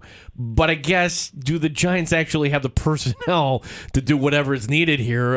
Because I would think that Brian Daboll might have an advantage there. Yeah, obviously, right? I mean, Daboll knows what the heck is going on with Josh, and all that. But, hey, look, the defense hasn't really shown. They've played pretty good at spurts this year, but even last week, they get 3 turnovers. They even get a defensive touchdown, and then they turn around and they give it up 94-yard drives in 3 plays, whatever it was. So, there's only so much here. They got a couple of young corners. You know, they got one young corner starter, the number one pick in Banks, and Adoree Jackson. And, you know, it's just, look, it's the defense is going to be asked basically to win this game. And the defense hasn't shown anything yet this season that says, hey, you know what? We'll put this team on our shoulders. We'll come up with a big game against this pretty good Buffalo offense, and we'll win this game. Just don't see it. You know, I just don't see it. Chris, do you view, when you look into the crystal ball with this Giants team and knowing that Joe Shane and Brian Daboll both have the Buffalo Bills in their DNA, I mean, when we think about how the Bills got to where they are now, and they're still not where they really want to be, but where they are now versus where they started, and there was that down year, the Josh Allen rookie year, where you kind of just grit your teeth and you said, you know what, we have a lot of dead cap, and we just know that this roster isn't going to be that. Do you feel like that's where the Giants may be this year, that much like the Bills and Sean McDermott's first year making the playoffs unexpectedly, that the Giants are kind of on a similar type of trajectory, and that year 3 might actually be the year where you can have the realistic expectations that you maybe didn't have going into this season? Yeah, it could be.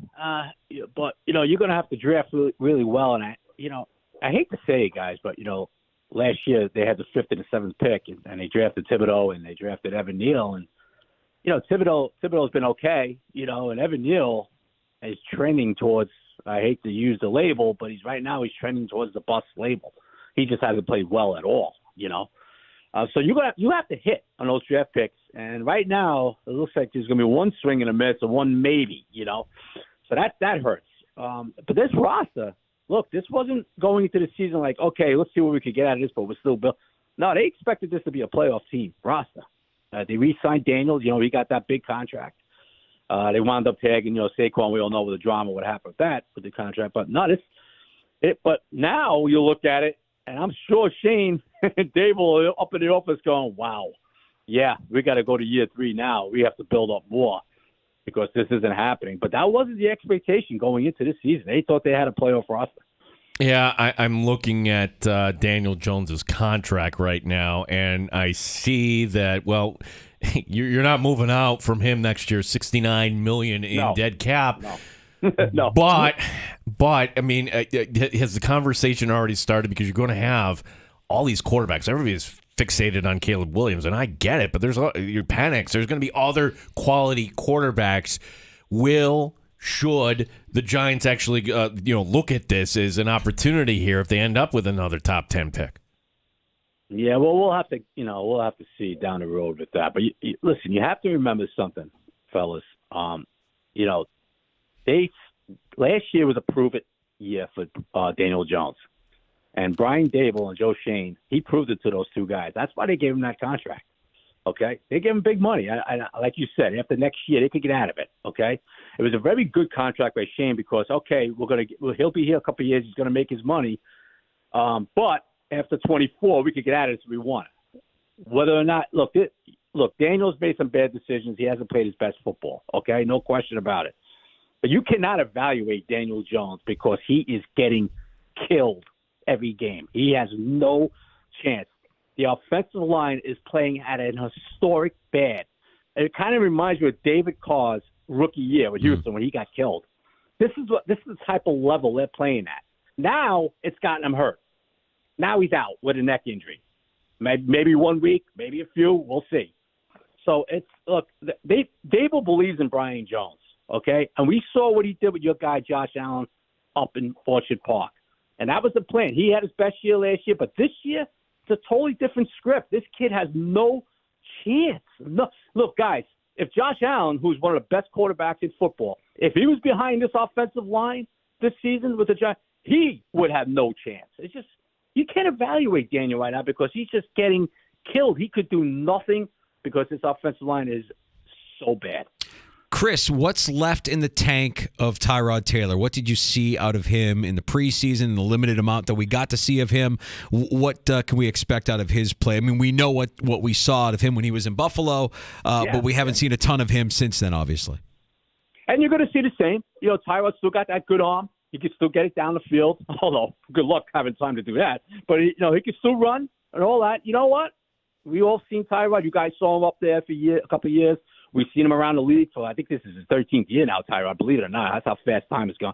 But it's still the same. He's still in great shape. He can still move with the legs, and he can still zip it when he has to. So you're going to see the same Tyrod. It's not like, he's lost some zip on his fastball. No, I see him every day. He can still wing it, and he can still run. So you're going to see the same Tyrod. Whether or not he survives, whether or not he has any time to actually throw a ball, we'll find that out Sunday night. Yeah, at the end of camp, we were up here. Okay, the Bills have too many defensive linemen. Can they find a trade partner? And look, it ended up just being one of these pick swaps. But I think the Bills did the right thing by keeping A.J. Epineza and sending off Boogie Basham. How's Boogie Basham working out for the Giants so far? He's getting limited snaps, and he's not doing much. He's just a guy right now. That's all he is. He's not getting many snaps per game, and he's not making an impact in the snaps he is getting. So you got look. When I saw that, what was Boogie? A second-round pick, if I remember right? Right. Yeah, and nothing. When I saw Brandon Beane ship him out, right away, I have to be honest, guys. To me, it's like, why is he shipping out a second-round pick from a few years ago? Because he's just an average player. Yeah. And that adage of not having enough defensive guys. Well, Buffalo's pretty grateful to be deep, right? They just lost your guy. You guys just lost Jones, right, for a little bit. And, yeah. I don't know if is that a season-ending injury. I'm not sure if he lost him for the year. But look, you got guys up front that could fill in, and that's a great problem to have, man. Chris, in advance of Sunday night, what are you and everybody there at the Giant Insider working on? What can our audience check out here if we want to learn more about what's happening with the Giants? Yeah, just go to Giant Insider on Twitter, and our newspaper comes out every few weeks, and the podcast, Giant Insider podcast, keep everybody updated on what's going on. Chris, I don't know how old you are. I still have nightmares about Super Bowl 25. All the things the Bills did there. Yeah, I'm old, buddy. My gosh, I remember like yesterday. If Cornelius Bennett holds on to the interception, or the 3rd and 13 play with Mark Ingram, or all these little things, Andre Reed dropping a pass on 3rd down. Chris, it wasn't just the missed field goal. Like many games, it was all these mistakes. Are we seeing wide right at some point on Sunday night? We are. Yeah, we definitely seeing wide right on just Sunday to pick night. the scab. Yeah, just to pick the scab. Hey guys, can I tell you a quick story? Of course. Have time? Okay, well, I'm with Carl Banks a lot. One of the great linebackers of the Giants played against the Bills, and he was telling me a story. It was funny, man. I think you guys probably know about it. Belichick walks into the first team meeting during the week, and he comes in, he tells his defense, "We're going to let Thurman Thomas get 100 yards." And they went nuts. What are you effing kidding me? We're not letting this guy. And Belichick goes, "We're going to allow him to get his 100 yards, and we're going to punish those receivers." And I hate to tell you guys, but Andre got belted a few times. I'm not quite sure he was the same after that. It's funny because you've heard for years, and I'm sure you've heard it. We've all heard it. I don't know. Maybe somebody hasn't heard that Bill Belichick will take away your team's best weapon. And back then it was, it was Jim Kelly, and it was Jim Kelly and those receivers. It was Jim Kelly didn't know, what did they play? 2 down linemen? Was that it? Was that the formation that Belichick used that game? Yeah, he used 2 down linemen at times. Yep, absolutely. And that was the game plan. We're going to let Thurman run, but we're not going to let the receivers, especially Andre, beat us. And that was the game plan. And the Giants defense, especially Banks, they weren't even talking about Belichick. That's how pissed off they were at him at first. That's funny. But Bill's Bill, right? He's proven that he knows what the hell he's talking about. Oh, let me give you one more play. Hostetler in the end zone. If he fumbles that, and if it goes for 7 instead of 2, I'm sorry. I still. How many years has it been? 33. I'm not over it. Not over it, Chris. Hey, guys, I got to be honest, man. It kind of hurts me a little bit because those Buffalo teams, obviously not 1990, but after that, because those Buffalo teams, all you hear about, they lost 4 in a row. They were so damn good, man. It's just a damn shame that they didn't win at least one of those Super Bowls, because to be in a Super Bowl 4 years in a row is remarkable by itself, and that team was so damn talented, man. Chris, let's have some fun on Sunday night. Appreciate you giving us some insight here on the Giants in advance of Sunday Night Football, bud. Enjoy your weekend. You too, guys. Thanks, Chris. Yeah, Chris Bisinaro is the Giant Insider joining us here in the Sports Bar with Danger and Battaglia. I like that guy. I like him, too. That's a New Yorker. That is a New Yorker, too. It's funny, the Giants have won 2 Super Bowls under Tom Coughlin. But if you talk to a longtime Giant fan, that was Giant football ourselves. And not just the one they won over Buffalo, the one they won over the Broncos. Like, that was like hard-nosed, epitomized New Jersey. That is what Giant fans relate. It's not like they weren't, like, they enjoyed beating the Patriots or anything, but you get Giant fans talking about 1990. They will go on and on about it. I just think you mentioned some of the players from those teams, and he mentioned Carl Banks. Okay, who could forget Carl Banks? Of course, Lawrence Taylor.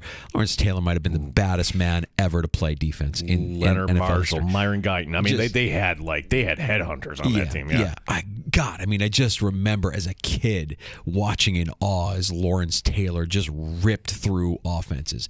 He was ridiculous. And I loved watching defense. I was a Bears fan growing up. I loved watching Mike Singletary. Man, Lawrence Taylor might have been the baddest man ever to line up on the defensive side of the ball. That guy was insane. And I think if you ask a lot of NFL historians and purists, they'd be like, oh, it's LT. You haven't had anything close to that. You'd be like Ray Lewis. Ray Lewis on the inside. LT coming from the outside. Just unstoppable. Just a bad man.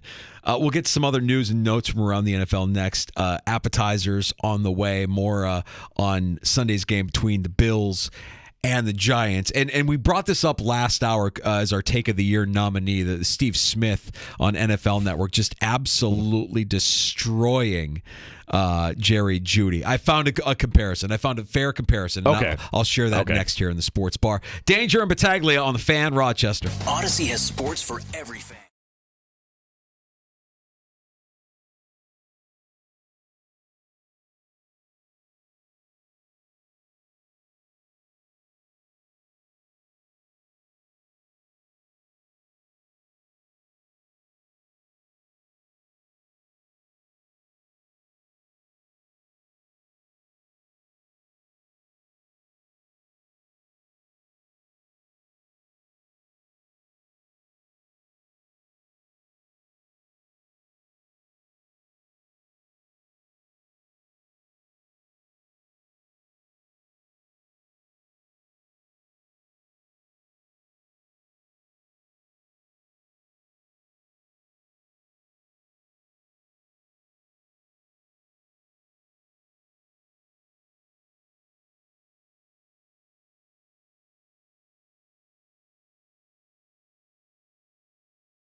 Sports leader, The Fan, Rochester.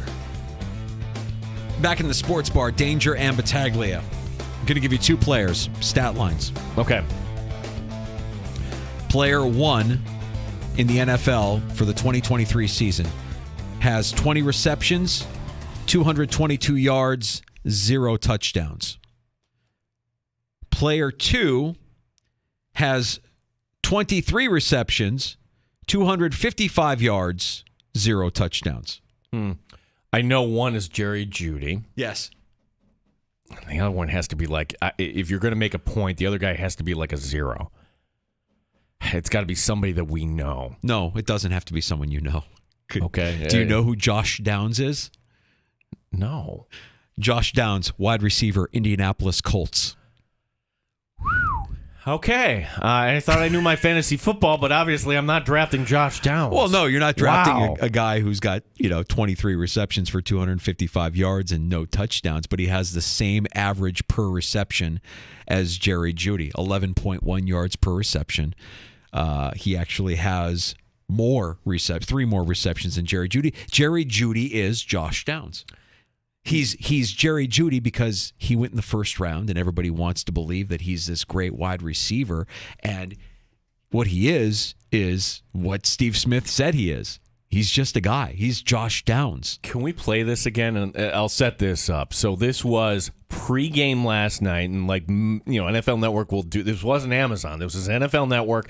They're doing their stand-up on the field at Arrowhead, and Steve Smith relaying the story of his pregame conversation with Jerry Jeudy. I called out to him because on my podcast, Cut to It, I just talked about guys that maybe have not showed up in a way or in a manner.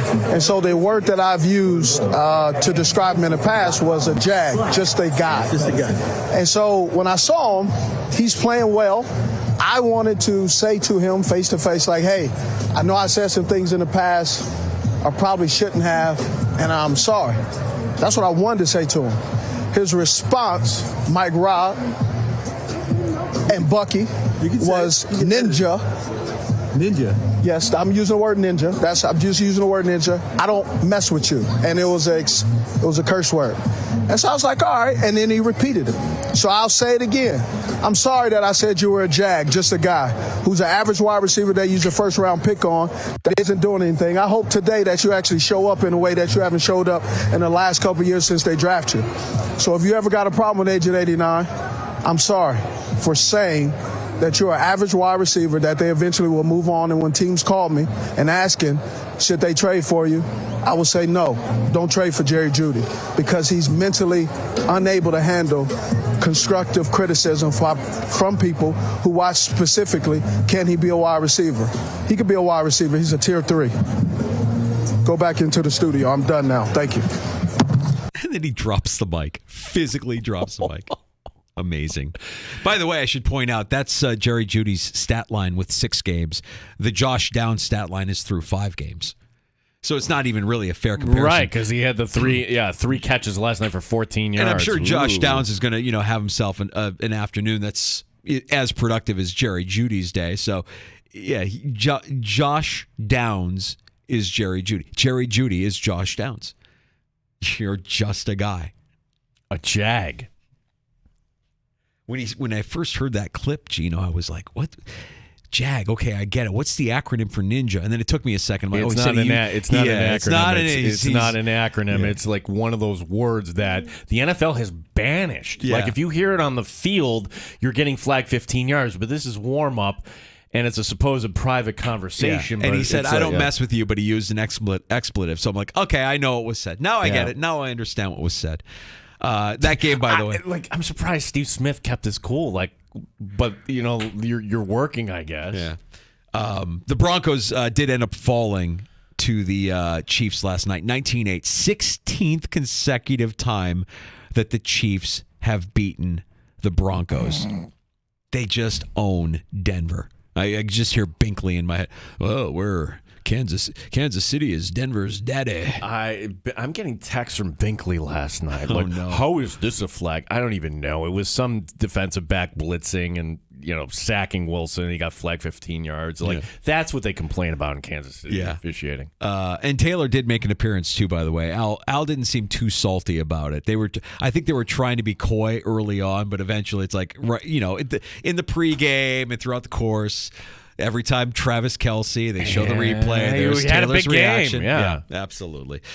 We've already told you about Daniel Jones, who will not be out on the field Sunday night. It will be Tyrod Taylor for the Giants, starting against the Bills for the first time since they traded him to Cleveland back in 2018. And speaking of Cleveland, you brought this up earlier, Gino. What is going on with the Browns and Deshaun Watson, who hasn't practiced since the team's Week 3 victory over Tennessee? P.J. Walker starting this weekend over rookie Dorian Thompson-Robinson, who the last time we saw him, it was in Week 4 as the team lost to Baltimore, and he threw 3 interceptions. P.J. Walker getting the start on Sunday. Yeah, there's a story here, and I don't know what it is.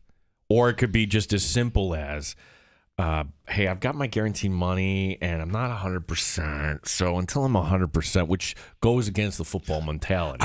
What I really need is a massage. And you guys aren't letting me go get what I need to get right because I'm sore and I just need to work this out. Can somebody prescribe me something because I need a massage? How dare you guys question the character of Deshaun Watson?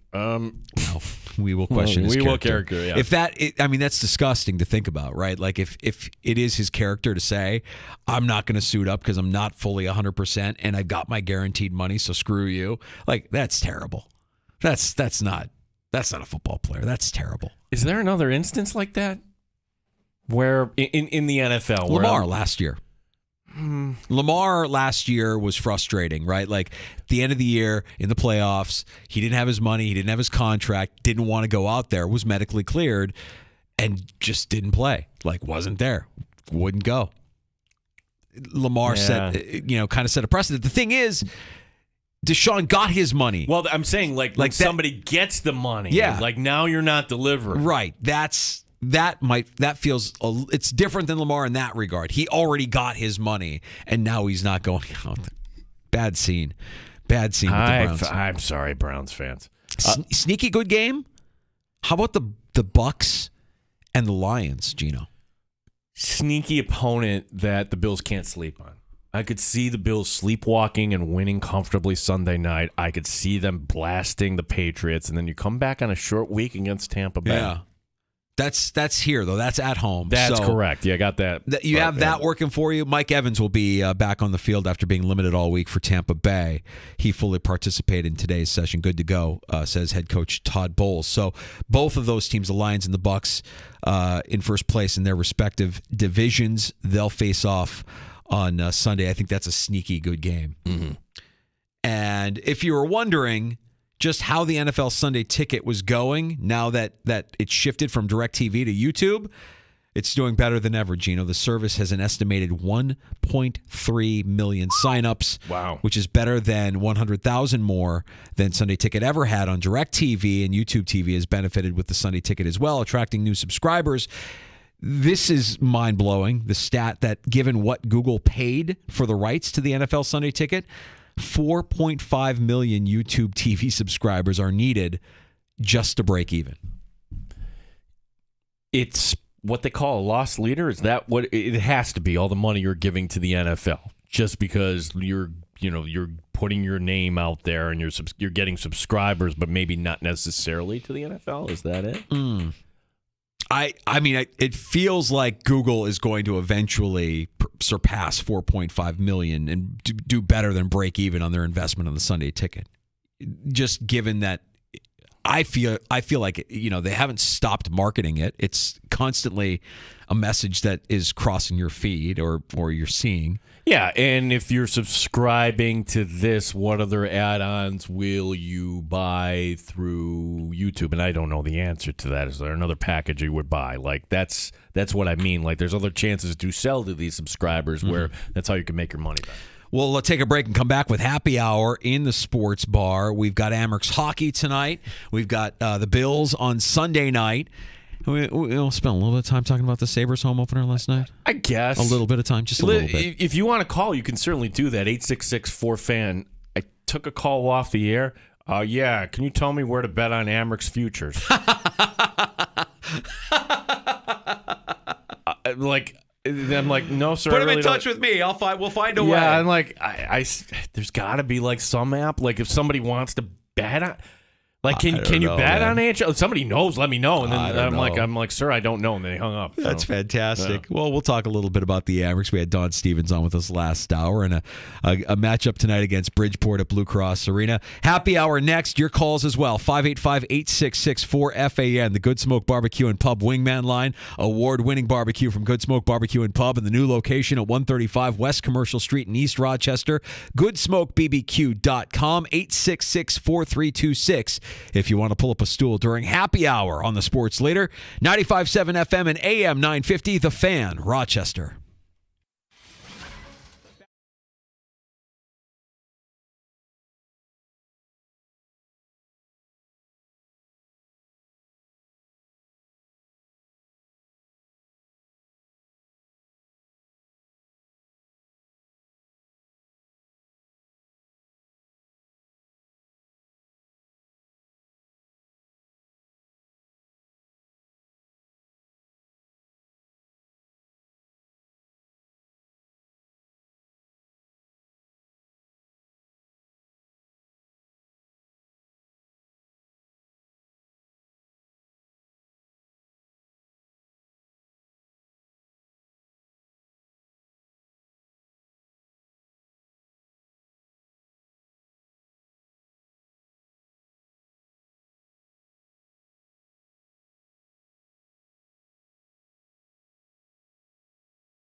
W239BF Rochester. The sports leader. 95.7 FM and AM 950. The Fan, Rochester. Always live on the free Odyssey app. The Fan, Rochester. Sports update. So it begins tonight for the Rochester Americans. Opening night at the Blue Cross Arena. Bridgeport is the opponent. Michael Mersch wants that crowd to be into it tonight. It's very exciting. Obviously, we've been able to build on some things the last couple of years, which has been awesome, and the fan support has been incredible. It's one of the things I've been most excited about getting back to Rochester is to play in front of these fans here. Don Stevens will have the call tonight beginning at 7 on the Sports Leader. Buffalo Bills Friday injury report. 3 players questionable for Sunday night's game against the Giants. Tight ends Dawson Knox and Dalton Kincaid, along with corner Dane Jackson, all practicing today on a limited basis. Our pregame coverage Sunday will begin at 4 o'clock. Deshaun Watson is not going to play against the 49ers this coming Sunday for the Browns. It'll be P.J. Walker at quarterback. Gene Battaglia in the Sports Leader, 95.7 FM and AM 950. The Fan, Rochester. The Sports Bar with Danger and Battaglia. The Giants will be in Buffalo to take on the Bills Sunday night, but I think maybe Daniel Jones is thankful that he won't play in primetime. I mean, how are they going to be able to do anything against this Bills defense that leads the league in sacks? Do the Bills win? Do they do it by 15? Mike Danger. The Giants are not a very good team. The Giants are devoid of talent. I don't think they have any heart. I think they're misguided. I don't even necessarily think Brian Daboll is a good coach. 31-10 Bills. Ooh. Gene Battaglia. It's the Giants this week. If the Bills are going to win this game, Touchdown! Kansas City! Broncos country. Let's ride. Veteran Frank Clark cut today. And the Phillies have beaten the Braves in the division series for the second year in a row. College football. Hail Mary's time expired. Houston shocked West Virginia 41-39. your IT Tigers are also home. Go Tigers! It's a great night to be a Tiger. Amherst Hockey. A rough opening night for the Buffalo Sabres. There's going to be ups and downs throughout the season. We're in spooky season. It's Friday the 13th. It is Friday the 13th. 95.7 FM and AM 950 The Fan, Rochester. You can get the Fan Rochester on Elon's Twitter. Reach out to us on X. Peter, our pollster, one of our regulars. A gentleman's blowout. Bills 34, Giants 10. I had 31-10 Bills over Giants. Made that prediction this morning in the break room. I am going to say something that may shock you. I don't think the Bills cover this game. I just think it's too many points. The Bills will win comfortably, but still. And I'll pick something odd. Oh, and by the way, no one cares when I'm right, but I was only 2 points off from picking the score last week. 30-18, Buffalo over the Giants. Vincent tweeting us at the Fan Rochester. A quarter of the NBA does the same thing Deshaun Watson is doing right now. Load management. What are we load managing, though? Like, it's a long season, Gene. It's an 18-game season, and Deshaun Watson's just taking a punishment back there. It's a really good offensive line, by the way. Like, he isn't really... There's no back-to-back nights in the NFL. That's right. I'm sorry. It's a different animal, Vincent. I get what you're saying, but if that's his mindset, then he's not a football player. He's not. He doesn't belong in the NFL. He should hang it up, take his guaranteed money, and go home, which would speak a lot to his character. Or is he really hurt? And he's just, staying down here, and this is the Browns just trying to really make him look bad here, as they realize they made a mistake giving him all that money. Oh, you think? Oh, you think? When the entire league looks at the ownership and says, what? Why? Why would you do? What are you doing? Why would you do that? Which is what happened when they made that deal for Watson. Was the owner, drunk at the time? I'm asking honestly when he signed off on that. We know that Daniel Jones will not get the chance to improve on his horrendous record in primetime. The Giants quarterback officially ruled out for Sunday night's game in Buffalo. It's the Tyrod Taylor Show back at Highmark Stadium, starting against his former team for the first time since he was traded to Cleveland in 2018. Oh, my goodness. Here's a question, Danger. How many times in regulation did Tyrod throw for 300 yards for the Buffalo Bills? I'm going to say once. 0. Okay, he never did it. I was trying to be generous. Never, ever did it. The last quarterback prior to Allen was actually Kyle Orton, if you can believe that. The only time Tyrod did it was that overtime Christmas Eve game, Rex Ryan, because the Bills had 10 men on the field, they lose to the Dolphins, and they get eliminated on Christmas Eve, which was just delightful. And then that ended up actually being the last game that Ryan would coach for the Buffalo Bills, as he would be out a few days after. But the point is, like, it's funny, like, time goes on, and you think of all the good times. Tyrod was not good for the Buffalo Bills. He just wasn't. Like, they were a 500 team at that point. And, yes, you got to the postseason somehow, some way. Everything fell into place Sean McDermott's first year. And then the Tyrod offense scored 3 amazing points against the Jaguars. I got to imagine if you're a Giants fan, you're hoping that that's the trajectory that the organization is taking now with Brian Daboll. That the first year you got into the playoffs, nobody expected it. The second year, you're down. Third year, you actually come back to life and you have the roster that can actually be competitive consistently. Yeah, and the thing that might be similar this coming April as to when the Buffalo Bills, there's going to be multiple quarterbacks that you can select. And if you get the right one, you're going to be okay. Cleveland didn't. The Jets didn't. Certainly Arizona didn't. But Buffalo chose correctly. The Giants also, they're in this predicament because you chose Saquon, number 2 overall. But I digress. When we were joined earlier by Chris Bizignaro, also, got to listen back. You want to talk about a New Yorker, Chris Bizignaro, me. Like, not for nothing. Yeah, it was like we had Francesa on with us for a second there. Oh, who cares? That was great. Yeah, like his take was, hey, Daniel Jones, nobody could survive behind this offensive line. It's so bad. Do not pin this on Daniel Jones. I would say fine, but I'd also say Daniel Jones is not a quarterback that's going to put you on his shoulders and carry you to a championship. I'm sorry. That's just not who he is. He is not Eli. It's just not going to work out. Here's the thing, though, Gino. We could say the same thing about Josh Allen in his first year before Diggs came into the picture. Daniel Jones doesn't have. If you think Darren Waller is that guy, he's not. He needs somebody. He needs Jerry Jeudy is what he. No, he doesn't need Jerry Jeudy. He needs somebody like a Diggs. And if you have that behind, you need the offensive line too, obviously. And that was the big takeaway, is that this offensive line is historically bad for the New York Giants. That nobody is surviving behind that offensive line. So they got to get that right. And I think you are still kind of paying for the sins of Gettleman and Saquon now on the franchise. Like, this is probably it, right? It's done, and now you can move on, and you can kind of, if you're patient, you could let Joe Shane and Brian Daboll build this team and develop these guys in the fashion that they desire. And Daniel Jones, I think, can be a part of that, but he's right in that it's hard to judge his performance when he's not getting any protection and he doesn't have anybody to throw to. Isaiah Hodgins is a practice squad player. And you could argue he's like their best outside weapon. Whew. That's rough. It's rough for the Giants right now. But you have an opportunity here. I'm just saying, though, and if Joe Shane was this, gets credit for a lot what happened here in Buffalo, if he's good at putting together a scouting department, why not draft a quarterback in the top 10 next year when you could find that next guy, and then you still have 1 year of Daniel Jones left, and then you're working it over. Right. Get your guy. Yeah. Get your guy, like the Bills did with Josh Allen. They got their guy, and they poured everything into him and built around him.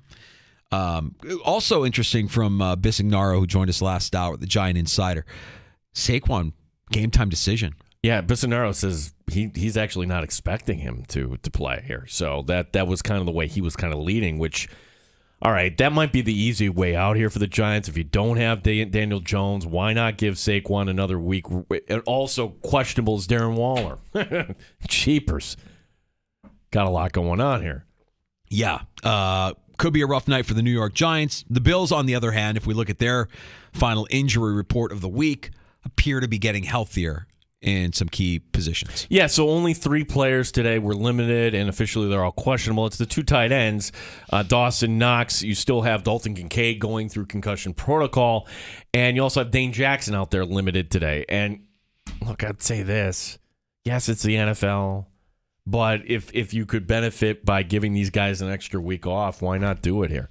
Well, Quentin Morris, a tight end, that's what you would be down to here, perhaps. Okay. We need one of those guys to line up with Quentin Morris. I mean, Knox making an appearance at the Sabres game last night, and you could see his wrist was in a brace. So I imagine that he's dealing with something there that if you tape it up, maybe he can go. And then the concussion protocol for Dalton Kincaid. I'd be surprised if one of those guys missed. I think they're probably both in there. And having Christian Benford back participating fully is a big win for the Bills' secondary. And the Bills' defensive line is going to feast. They should be able to eat, yeah. Yeah. How many healthy tackles are on the Giants right now? I'll tell you. 0. You could have legitimately 2 guards playing tackle. What a mismatch. I actually kind of feel bad for Tyrod in this spot. Yeah. We'll see what the Bills do at defensive tackle next to Ed Oliver as well. Tim Settle, Puna Ford. We'll see which guys are lining up there and trying to make an impact on Sunday night. There's your Bills injury report. A little bit more from the Giants. Sunday night. Kickoff just after 8 o'clock here on the Fan Rochester. Sunday afternoon, our pregame coverage gets underway at 4 o'clock. Do you ever wonder what the world's going to look like Monday? Because I do. I always think, okay, what's this going to look like? What will be the storylines? And I'm going to tell you, like, I was envisioning, okay, the Buffalo Bills beat Miami and the way they did it, everybody coming back. Yeah, we're back. And the Bills could win this game 47-0. Nobody's going to be saying that. The smart Bills fans are going to be like, okay, we're like, whatever, on to the next one. So I don't think anybody's going to be super puffing their chest out coming up Monday. Patriots week next week. Yeah. Pummel them, yeah. Patriots week, Friday we begin. This time next week we're at Three Heads Brewing. All right, so put a little reminder in your phone. Add us to your calendar. Friday, Football Talk Live. Next Friday, a week from today, Three Heads Brewing on Atlantic Avenue. We'll be live from Three Heads. Unbelievable beer, as you know. And a great way to start your sports weekend. We'll be talking Bills and Patriots. You say Brasky's going to stop by. Yeah, so Brasky will be there. We'll have all their guests as well. So, and of course, some delicious beer to all taste and sample here. Absolutely. So that's Friday, Football Talk Live. Next Friday for Patriots Week from Three Heads Brewing on Atlantic Avenue. We'll be looking forward to seeing you there. We love our live shows. We love the people that stop out to our live shows, our regulars. Always good to see you in person. Always good to chop it up. And I know you have to cut out right afterwards, Gino, but I don't think I have any obligations next Friday night. So next Friday night, I might hang out a little bit afterwards after 6 o'clock, after hours at Three Heads. We got Sacred Heart, or as we say, Sacred Hot with the the New England Act. Yes. They're coming in next week. And Gino and I won't have a game next Friday night. We'll be Thursday Night Rivals on Friday Night Rivals next week. But tonight we will be in Pittsford. For Pittsford Fairport for Friday night. Yeah, which Danger's like, how do I get this on? I'm like, Danger.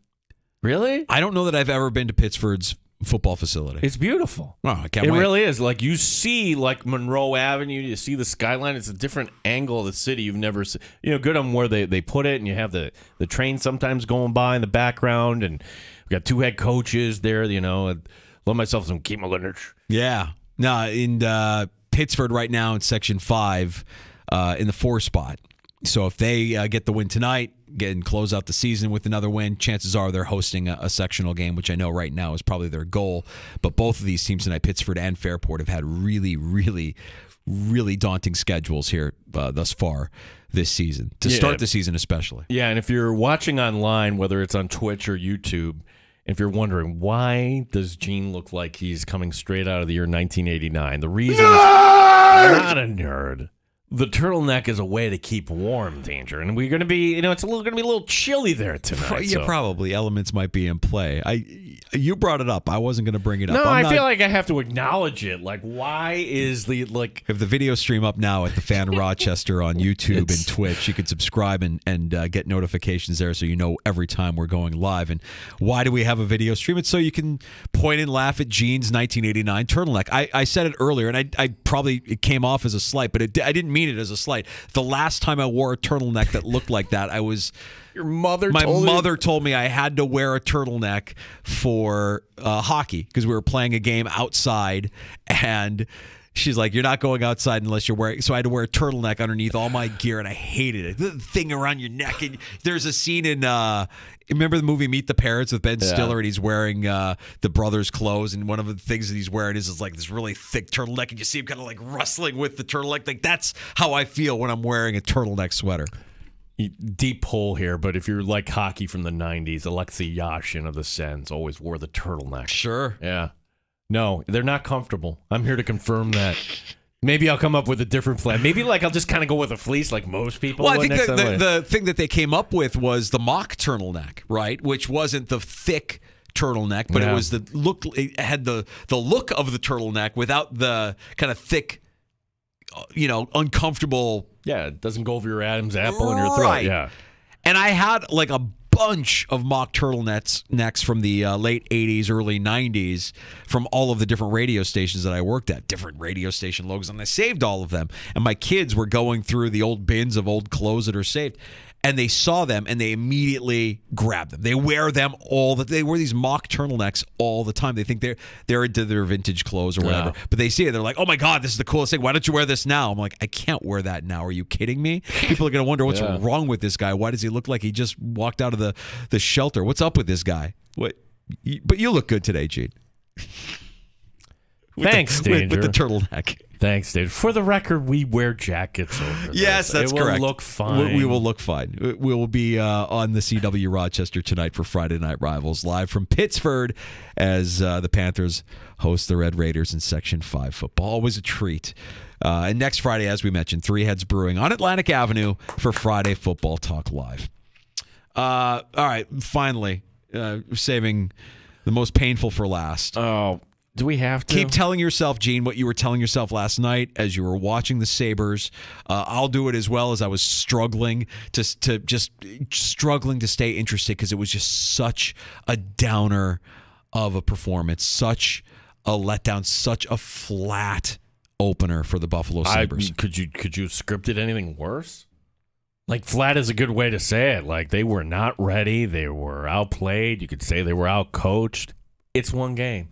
It is such a long, long, long season. Baseball has a long season. Look what's happened in baseball, right? It's not the best team. Goodbye, Braves. Sorry, Dodgers. Hey, Orioles, nice season, Pat. Now get out of here. Even you could say that with the Rays, okay? It's the hottest team. As long as you get invited to the party, the hottest team will advance. So, with that being said, I just like getting invited to the dance for the Sabres for once here. Like, but this is the new drought. Like, what was it, 2011? Was that the last time the Sabres were in the postseason? It's hard to kind of imagine what we saw last night, but I just got to tell yourself, this is such a young team. It's such a long season, and the Rangers are actually pretty good, and they have playmakers, and they made them last night, and there you have it. The question I have, and every Sabre fan, all right, what about Devin Levi? You were like, or I don't want to put words in your mouth. That's how I was. I'm like, that he didn't help you win, but he's not the reason why they lost. I just thought he was okay. I mean, there were a couple of saves. I'm like, all right, he looks good there. But, he was good, not great. He wasn't, I don't think he was bad. He was okay. And look, it's one game. Yes. It's a long season. Yes. But, man, there was one team out there last night that looked like they were playing with a little bit of fire. I mean, when you look at how many shots were blocked by the Rangers last night. 33. That's a team. 23 blocked shots, I want to say. 33? 23. 33 seems high. I thought I saw 23. But you had guys that were actually sacrificing, getting in the way. 33. They blocked 33 shots. Amazing. And meanwhile, the Sabres only had 25 shots on goal. So there was a team out there playing with a little bit of an urgency, a little bit of an intensity that the Sabres just weren't able to match. And I have a feeling that's something that you can coach. That's something that Don Granato will probably get more out of his team here in the coming days and weeks. Yeah, it's just disappointing because, hey, you felt like we were back, right? Filling the barn opening night. We don't have to deal with 10,000 or something. That was the way we remember Sabres hockey. Brings us to tonight, Danger. We got the Amerks here. This should be fun. If you're heading to the game tonight, what are your expectations? 866-4FAN, 866-4326. Weird opener, Bridgeport. Like, I'm not complaining about it, but you figure you schedule a rival, like a Syracuse or Utica, something like that. Well, you have Toronto tomorrow afternoon. Which, that's also weird, too. And I hate that scheduling. Like, okay, tonight you get a game, 4 o'clock tomorrow. And Seth Apper told us, well, we leave right after the game and we'll check into the hotel and we'll try to get a few hours sleep. It's like, okay, this is the balance for we need games for development. We also need to make money, and we need to play these games on a Saturday. Speaking of Saturday, that's the next time the Sabres take the ice as well. They'll go to Long Island and take on the Islanders, the parent club of Bridgeport, who the Amerks play tonight. So your hockey schedule is set with the Amerks tonight at Blue Cross Arena against Bridgeport, tomorrow in Toronto, and the Sabres tomorrow night tomorrow, I should say, against the Islanders on Long Island. Chris writing in, Gene looks more like Steve Jobs, who accidentally used non-color safe bleach when doing the laundry. Okay, so Jobs was notorious for wearing the black mock turtleneck, right? I'm wearing a gray. That's a gray, and it's not a mock. That's a turtleneck. That is actually a turtleneck. Yeah. Well, you'll be warmer than I am. Most likely, you'll be warmer than I am in the booth. And you know what? To your credit, not everybody can pull off a turtleneck. Gino, you can pull off a turtleneck. You're pulling it off right now, dude. I'm an 80s guy to begin with. Like, what do you say? Like, it fits the character, right? Absolutely. Let's get to a round of shots next in the sports bar. College football. Look, it's not the best weekend of college football, but it's not bad. There are some matchups. Yeah, it's not bad. Yeah, we'll kind of guide you through your TV viewing tomorrow. Big weekend at the Blue Cross Arena, not just tonight. We'll set you up for tomorrow night as well. We'll tell you what we know about the upcoming baseball schedule, and because, well, yeah, this is the world we live in. Yeah, 3-day weekend coming up here for America's Sweetheart. We'll tell you about that. Okay, we'll get into that and more next. A round of shots on the way in the sports bar. Danger and Battaglia, the Fan Rochester. Odyssey has sports for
It begins tonight for the Rochester Americans. Game number 1, opening night at the Blue Cross Arena. Bridgeport is the opponent. Emmerich head coach Seth Appert more concerned about his own team. Not a ton. I mean, we showed a little bit of video on Bridgeport, but they have a new coach, new players. So exhibition games don't tell you a ton. We gave our guys a little bit of information, but not too much. I think 95% of these early season games are about yourself, not about your opponent. Don Stevens will have the call back for a 38th season here on the Fan Rochester. Bills injury report: 3 players questionable for Sunday night against the Giants. Tight ends Dawson Knox and Dalton Kincaid, along with corner Dane Jackson, all practicing today on a limited basis. Pre-game Sunday begins at 4 o'clock. Gene Battaglia in the Sports Leader, 95.7 FM and AM 950, The Fan Rochester. If you want pure, unfiltered, unadulterated sports, you've come to the right place. 95.7 FM, The Fan, Rochester. It was pretty perfect. Just grateful that, the crowd was huge for that time of day. And I think it was emotionally perfect. Sandra and the family was very grateful. And, kudos to the city for making it happen. It was Brian Duffer. Talking about the RJ tribute that happened before last night's home opener for the Buffalo Sabres. The outcome, though, however, for the game, not exactly what Sabres fans were hoping for. I want to correct. You know how they do the errors? It was 23 shots. It was 23? It was 23. Okay. I just wrote that down 33 felt high. I mean, 23 is high. 23 is pretty That's good. high, yeah. So 23 block shots, 24 saves by Shesterkin. The only goal for the Sabres was by Peterka, who... It'd be nice if they can get him going. Secondary scoring. Are we ready to talk about that again?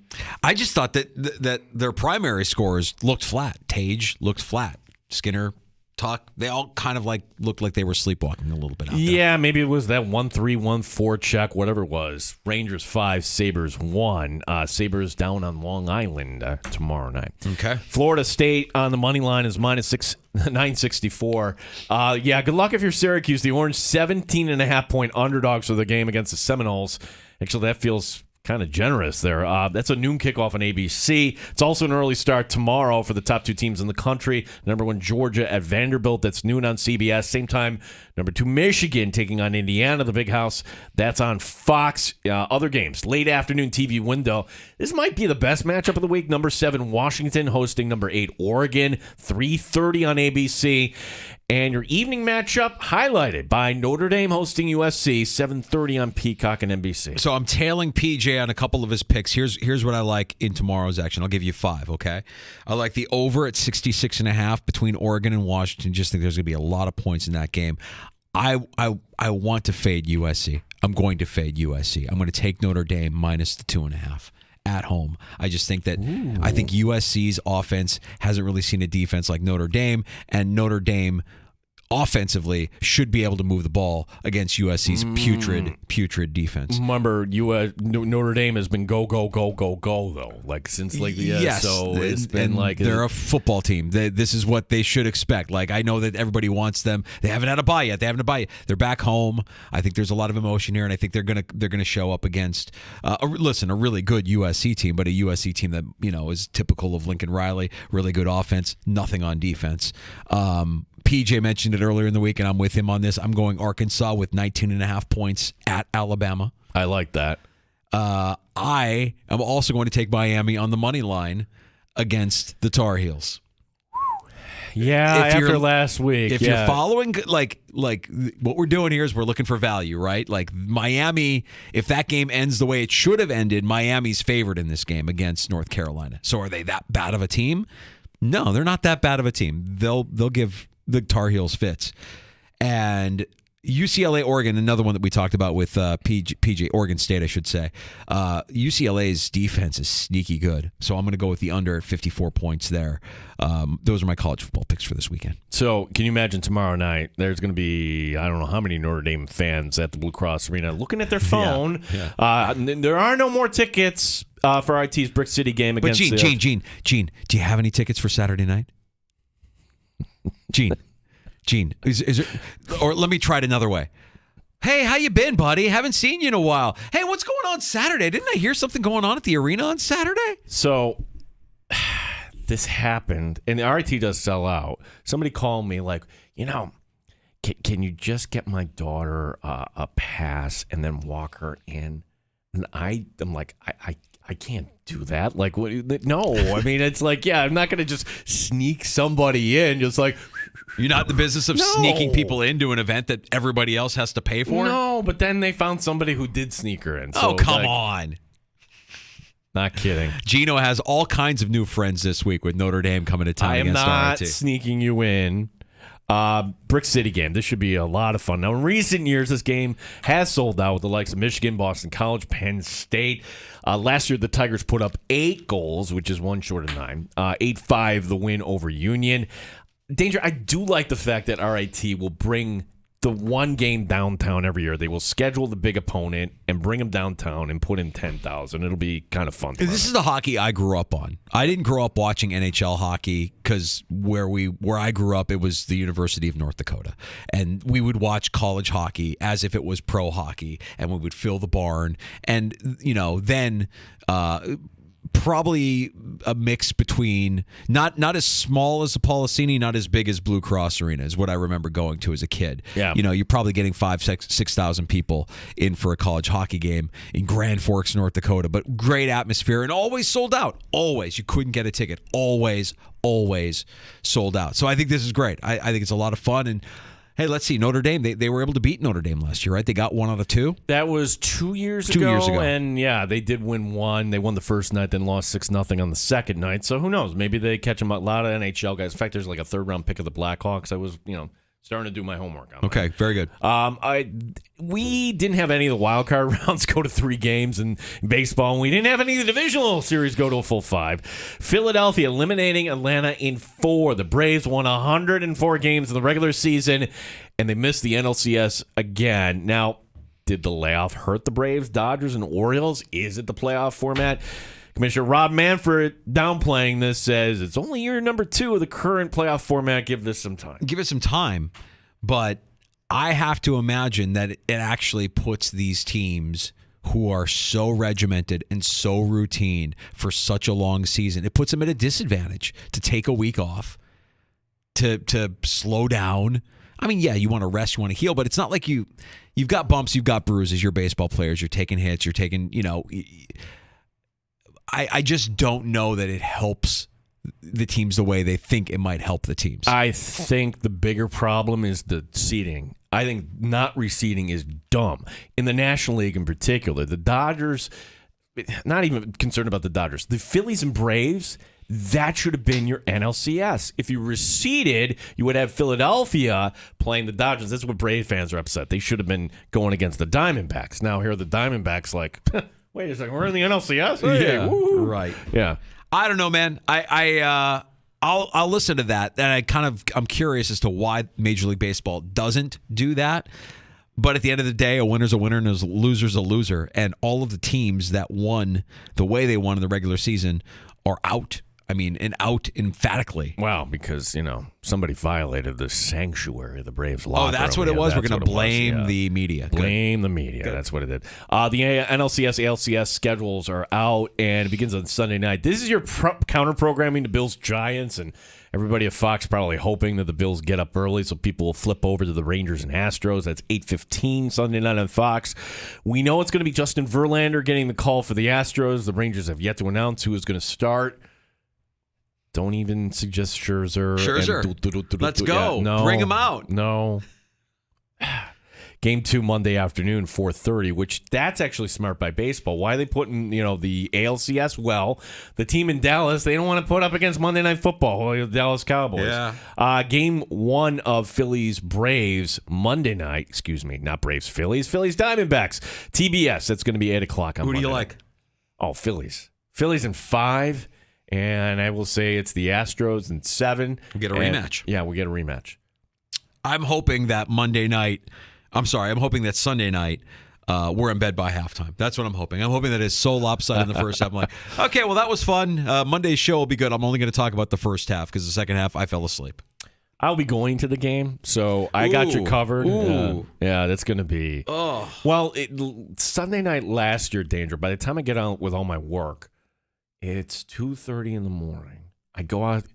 There are people still tailgating with the fires. I'm like, what is going on? I love it. What kind of planet do I live on? People are just like, it's like an all-night rave or just something. An absolute different breed, and I'm here for it. I love it, and I'm teasing. I'm not going to go to bed at halftime, but let's see what kind of will I doze off a little bit if it's lopsided? Perhaps. That's what I'm hoping for on Sunday night. Finally, if you do have a 3-day weekend, well, you have the resources to go away. You're going to do it, right? And apparently that's what the Lovebirds are going to do. Travis Kelce and I think, who's he dating? I'm throwing a McDermott here. Oh, yeah. Maybe what's her name will be there. Yeah. TMZ reports it's unknown where Kelce and Taylor Swift will be heading. They could be staying in Kansas City for all we know, but they're spending the weekend together. All right, so they get the win last night. She's there, and now the Chiefs don't have anything going on until what, Monday? Monday. So Monday they're back to work. So they're gonna spend some quality time together. And it was Donna Kelce in the suite next to Taylor Swift last night, just getting cozy. Wow. Listen, not to be outdone, you know who was at the Sabre game last night? You don't. I saw Josh Allen. I saw Dawson Knox. I saw Gabe Davis. Haley Steinfeld was there. Oh, she was there with Josh. Yep. She was there. She's in town. Okay. But, she's not mugging for the camera and everything else. So she was just, when they... Do you think that's dictated by Josh? 100%, because when they did that last night, it was, hey, everybody, let's look who's here. And they put him on the scoreboard and they play the shout song and they show the four. And then all of a sudden, you don't see anybody else in the suite. And the MSG cameras didn't cut away. 100% it's Josh Allen, don't show my girlfriend. Right. We don't want to make this a distraction. We don't want to make this more than it is. But Taylor has a lot to promote. And if Haley had a lot to promote, I wonder if Josh would be like, okay, fine. We can get you some FaceTime on the broadcast. Fine. Show her in the suites. It's okay. Yeah, she's looking like a Buffalo girl. She's wearing a flannel last night next to Josh Allen. Yeah, you're probably walking by. You wouldn't even like, oh my gosh. I don't know what her background is. Is she a New Yorker? I want to say she's from New York originally. Well, her uncle is Body by Jake.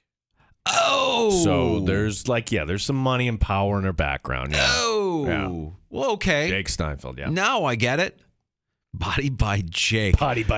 So much of this show is just built in the 80s, Gene. I mean, it's a foundation. There's so many people that when they hear Body by Jake, they immediately know who we're talking about. And there's some people that when you say Body by Jake, they're like, what the hell is Body by Jake? Body by Jake was the infomercial. The guy would come on and sell you the home equipment. What the hell is an infomercial? I don't even know what that is. What are you talking about, old man? What an infomercial. Body by Jake. Back in my day, we bought our exercise equipment from a guy named Jake on the television. Wow, we are old. All right, so that's her uncle. She's got some pull then. Yeah.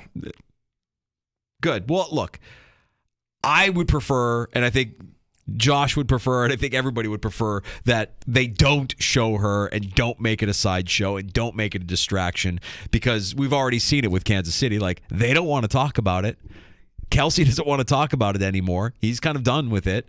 And, Al Michaels doesn't want to talk about it. He's broadcasting the game. But this is the world we live in. It's going to get numbers there. It's going to get numbers, and I guarantee you, there's money being exchanged for the promotion. Showing her face on your broadcast is good for business. Now, Haley Steinfeld is not in the stratosphere of Taylor Swift. I get that. But if she's in town on what day was that, Thursday? Does she stick around Sunday Night Football? Yeah. And do they show her on Sunday Night Football? No. Because she's not she's not promoting anything. She's not promoting anything. Taylor Swift is promoting. Every time they show her, she's promoting something. And I know they're not saying that she's got a movie coming out, or they're not saying that she has a new album coming. She has a new movie coming out. She has a new album coming out. Every time they show her, they are promoting something. They're promoting her brand. Haley Steinfeld doesn't have that. She doesn't have anything to promote. Her brand is I'm an actress and I'm a singer, and that's it. Right now, I don't have anything to promote. I would just think you're selling your worth there if you all of a sudden you're getting like 10 seconds of FaceTime on Sunday Night Football. I don't think so. I don't think we see it. We got to get to last call next. You can join us at 866-4326, the most dangerous words in all of sports talk radio. I would bet you, but the executive producer has said no more bets with Danger. Put her foot down. We go to the phones next. Last call is for you. Back to the phone. On the Sports Bar with Danger and Battaglia. On the Sports Leader, 95.7 FM and AM 950, The Fan, Rochester. Odyssey has sports for every fan. Keep up with your favorite.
On the sports leader, 95.7 FM and AM 950 The Fan, Rochester. Well, that's a tricky one. I think we put in a lot of good work and we prepared and try to get our systems down, try to get up to speed, and we feel pretty confident. But obviously, we still got to play the game, and you can feel a certain way in the morning, but you still got to play the game in the evening. Amerks captain Michael Mersch tonight. His squad takes the ice. Kick off the season at home. Blue Cross Arena, the site. Amerks in Bridgeport. You'll be able to hear the action on the Fan Rochester with Don Stevens on the call coming up here at 7 o'clock tonight. Yeah, and for anybody about the Amerks or RIT or anything, remember, it's October. Let's not overreact here to the Sabres, what you saw last night. Such a long, long season here, and especially for the Amerks here where, look, you look at it in paper, you're like, boy, this team should get back to where they were, maybe further, but so many variables in this long, long season. But nonetheless, I am excited. And, good luck to Seth Appert and the guys tonight. And I don't know if we're ever going to have a season, Danger, where you have actually so much coming back that you ended with last year. That's kind of the cool thing here. We've got last call at 866-4FAN, 866-4326. You can also reach out to us on Elon's Twitter, X, where LeBaron tweets us. One of our regulars. I apologize for making fun of your two right arm, two left-legged, one-eyed Mets because the Braves are just so much more disappointing. Apology accepted, LeBaron, even though that's kind of a backhanded apology there, but I don't think he's really apologizing, but he is disappointed in his team after they get bounced by the Phillies last night. Well, and the story today is apparently Cunha stormed out of the clubhouse last night, didn't talk to reporters, and not talking to anybody today with locker cleanout day, and you know what? To me, it's a Francesa. Who cares? Cunha. You had an MVP level season this year for the Braves, and it ends like that, and he's upset. And sometimes, like a mandatory 15-minute cooling off period, it's just not enough there. So, for anybody that's upset that Acuna didn't talk to the reporters last night, come on, give him a break. And for our regulars watching online at the Fan Rochester on YouTube and on Twitch, as Peter is tweeting us, who wore it better? And it's a montage. It's a 4-square montage of people in turtlenecks, including Jim Kelly circa 1989 and Marv Levy, I think, wearing that. That's not a starter jacket, but that is a vintage 80s era Buffalo Bills outer shell there. Yeah, and Gronk. And Gronk. And me. So, Danger. You're in fine company. Who looks the best there? The answer's me. It's like, Peter, you took a good shot at me, buddy. Well, put it to the poll, Peter. You're our official pollster. What are our options here? Let's put it to the poll. Let's see if Gino actually wins. And he's looking for a new profile pic out of you as well, Gino. Because for so long there, your profile pic looked nothing like what you look like. No, it was me. It was just from a few years ago. And then everybody called me out on it, which was not cool. Gino and I are heading over to Pittsford for some Section 5 football on CW Rochester tonight. Friday night rivals as the Panthers are hosting their rival Fairport Red Raiders. Good action tonight on the CW Rochester, so you'll see us there next. When we return to the sports bar Monday afternoon, what does the world look like after a Sunday night game between the Bills and the Giants? To help break it all down, we bring in the best and the brightest, including 13 Wham Sports Director Mike Catalana, who's celebrating a birthday today. Yeah, happy birthday to Mike. the icon. And and he'll be kind of enjoying the whole weekend, knowing his Phillies are back in the NLCS. For sure. I will talk to Ryan Talbot as well. So we'll be heavy on the Bills talk coming up Monday. Don't forget you have Amerks hockey tonight. Amerks hockey tomorrow afternoon in Toronto. But the home opener tonight against Bridgeport, Blue Cross Arena. Don Stevens will be by starting at 7 o'clock with the play-by-play. If you missed any of this afternoon's show, including Chris Pisignaro, the Giant Insider, or Don Stevens, the voice of the Amerks, the legendary Don Stevens, Odyssey, the free-to-download Odyssey app, and Odyssey Rewind lets you go back and listen to any part of the show you may have missed for the next 72 hours. I do believe that will take you through the weekend. Zach Gelb Show next on The Fan. Odyssey has sports for everything.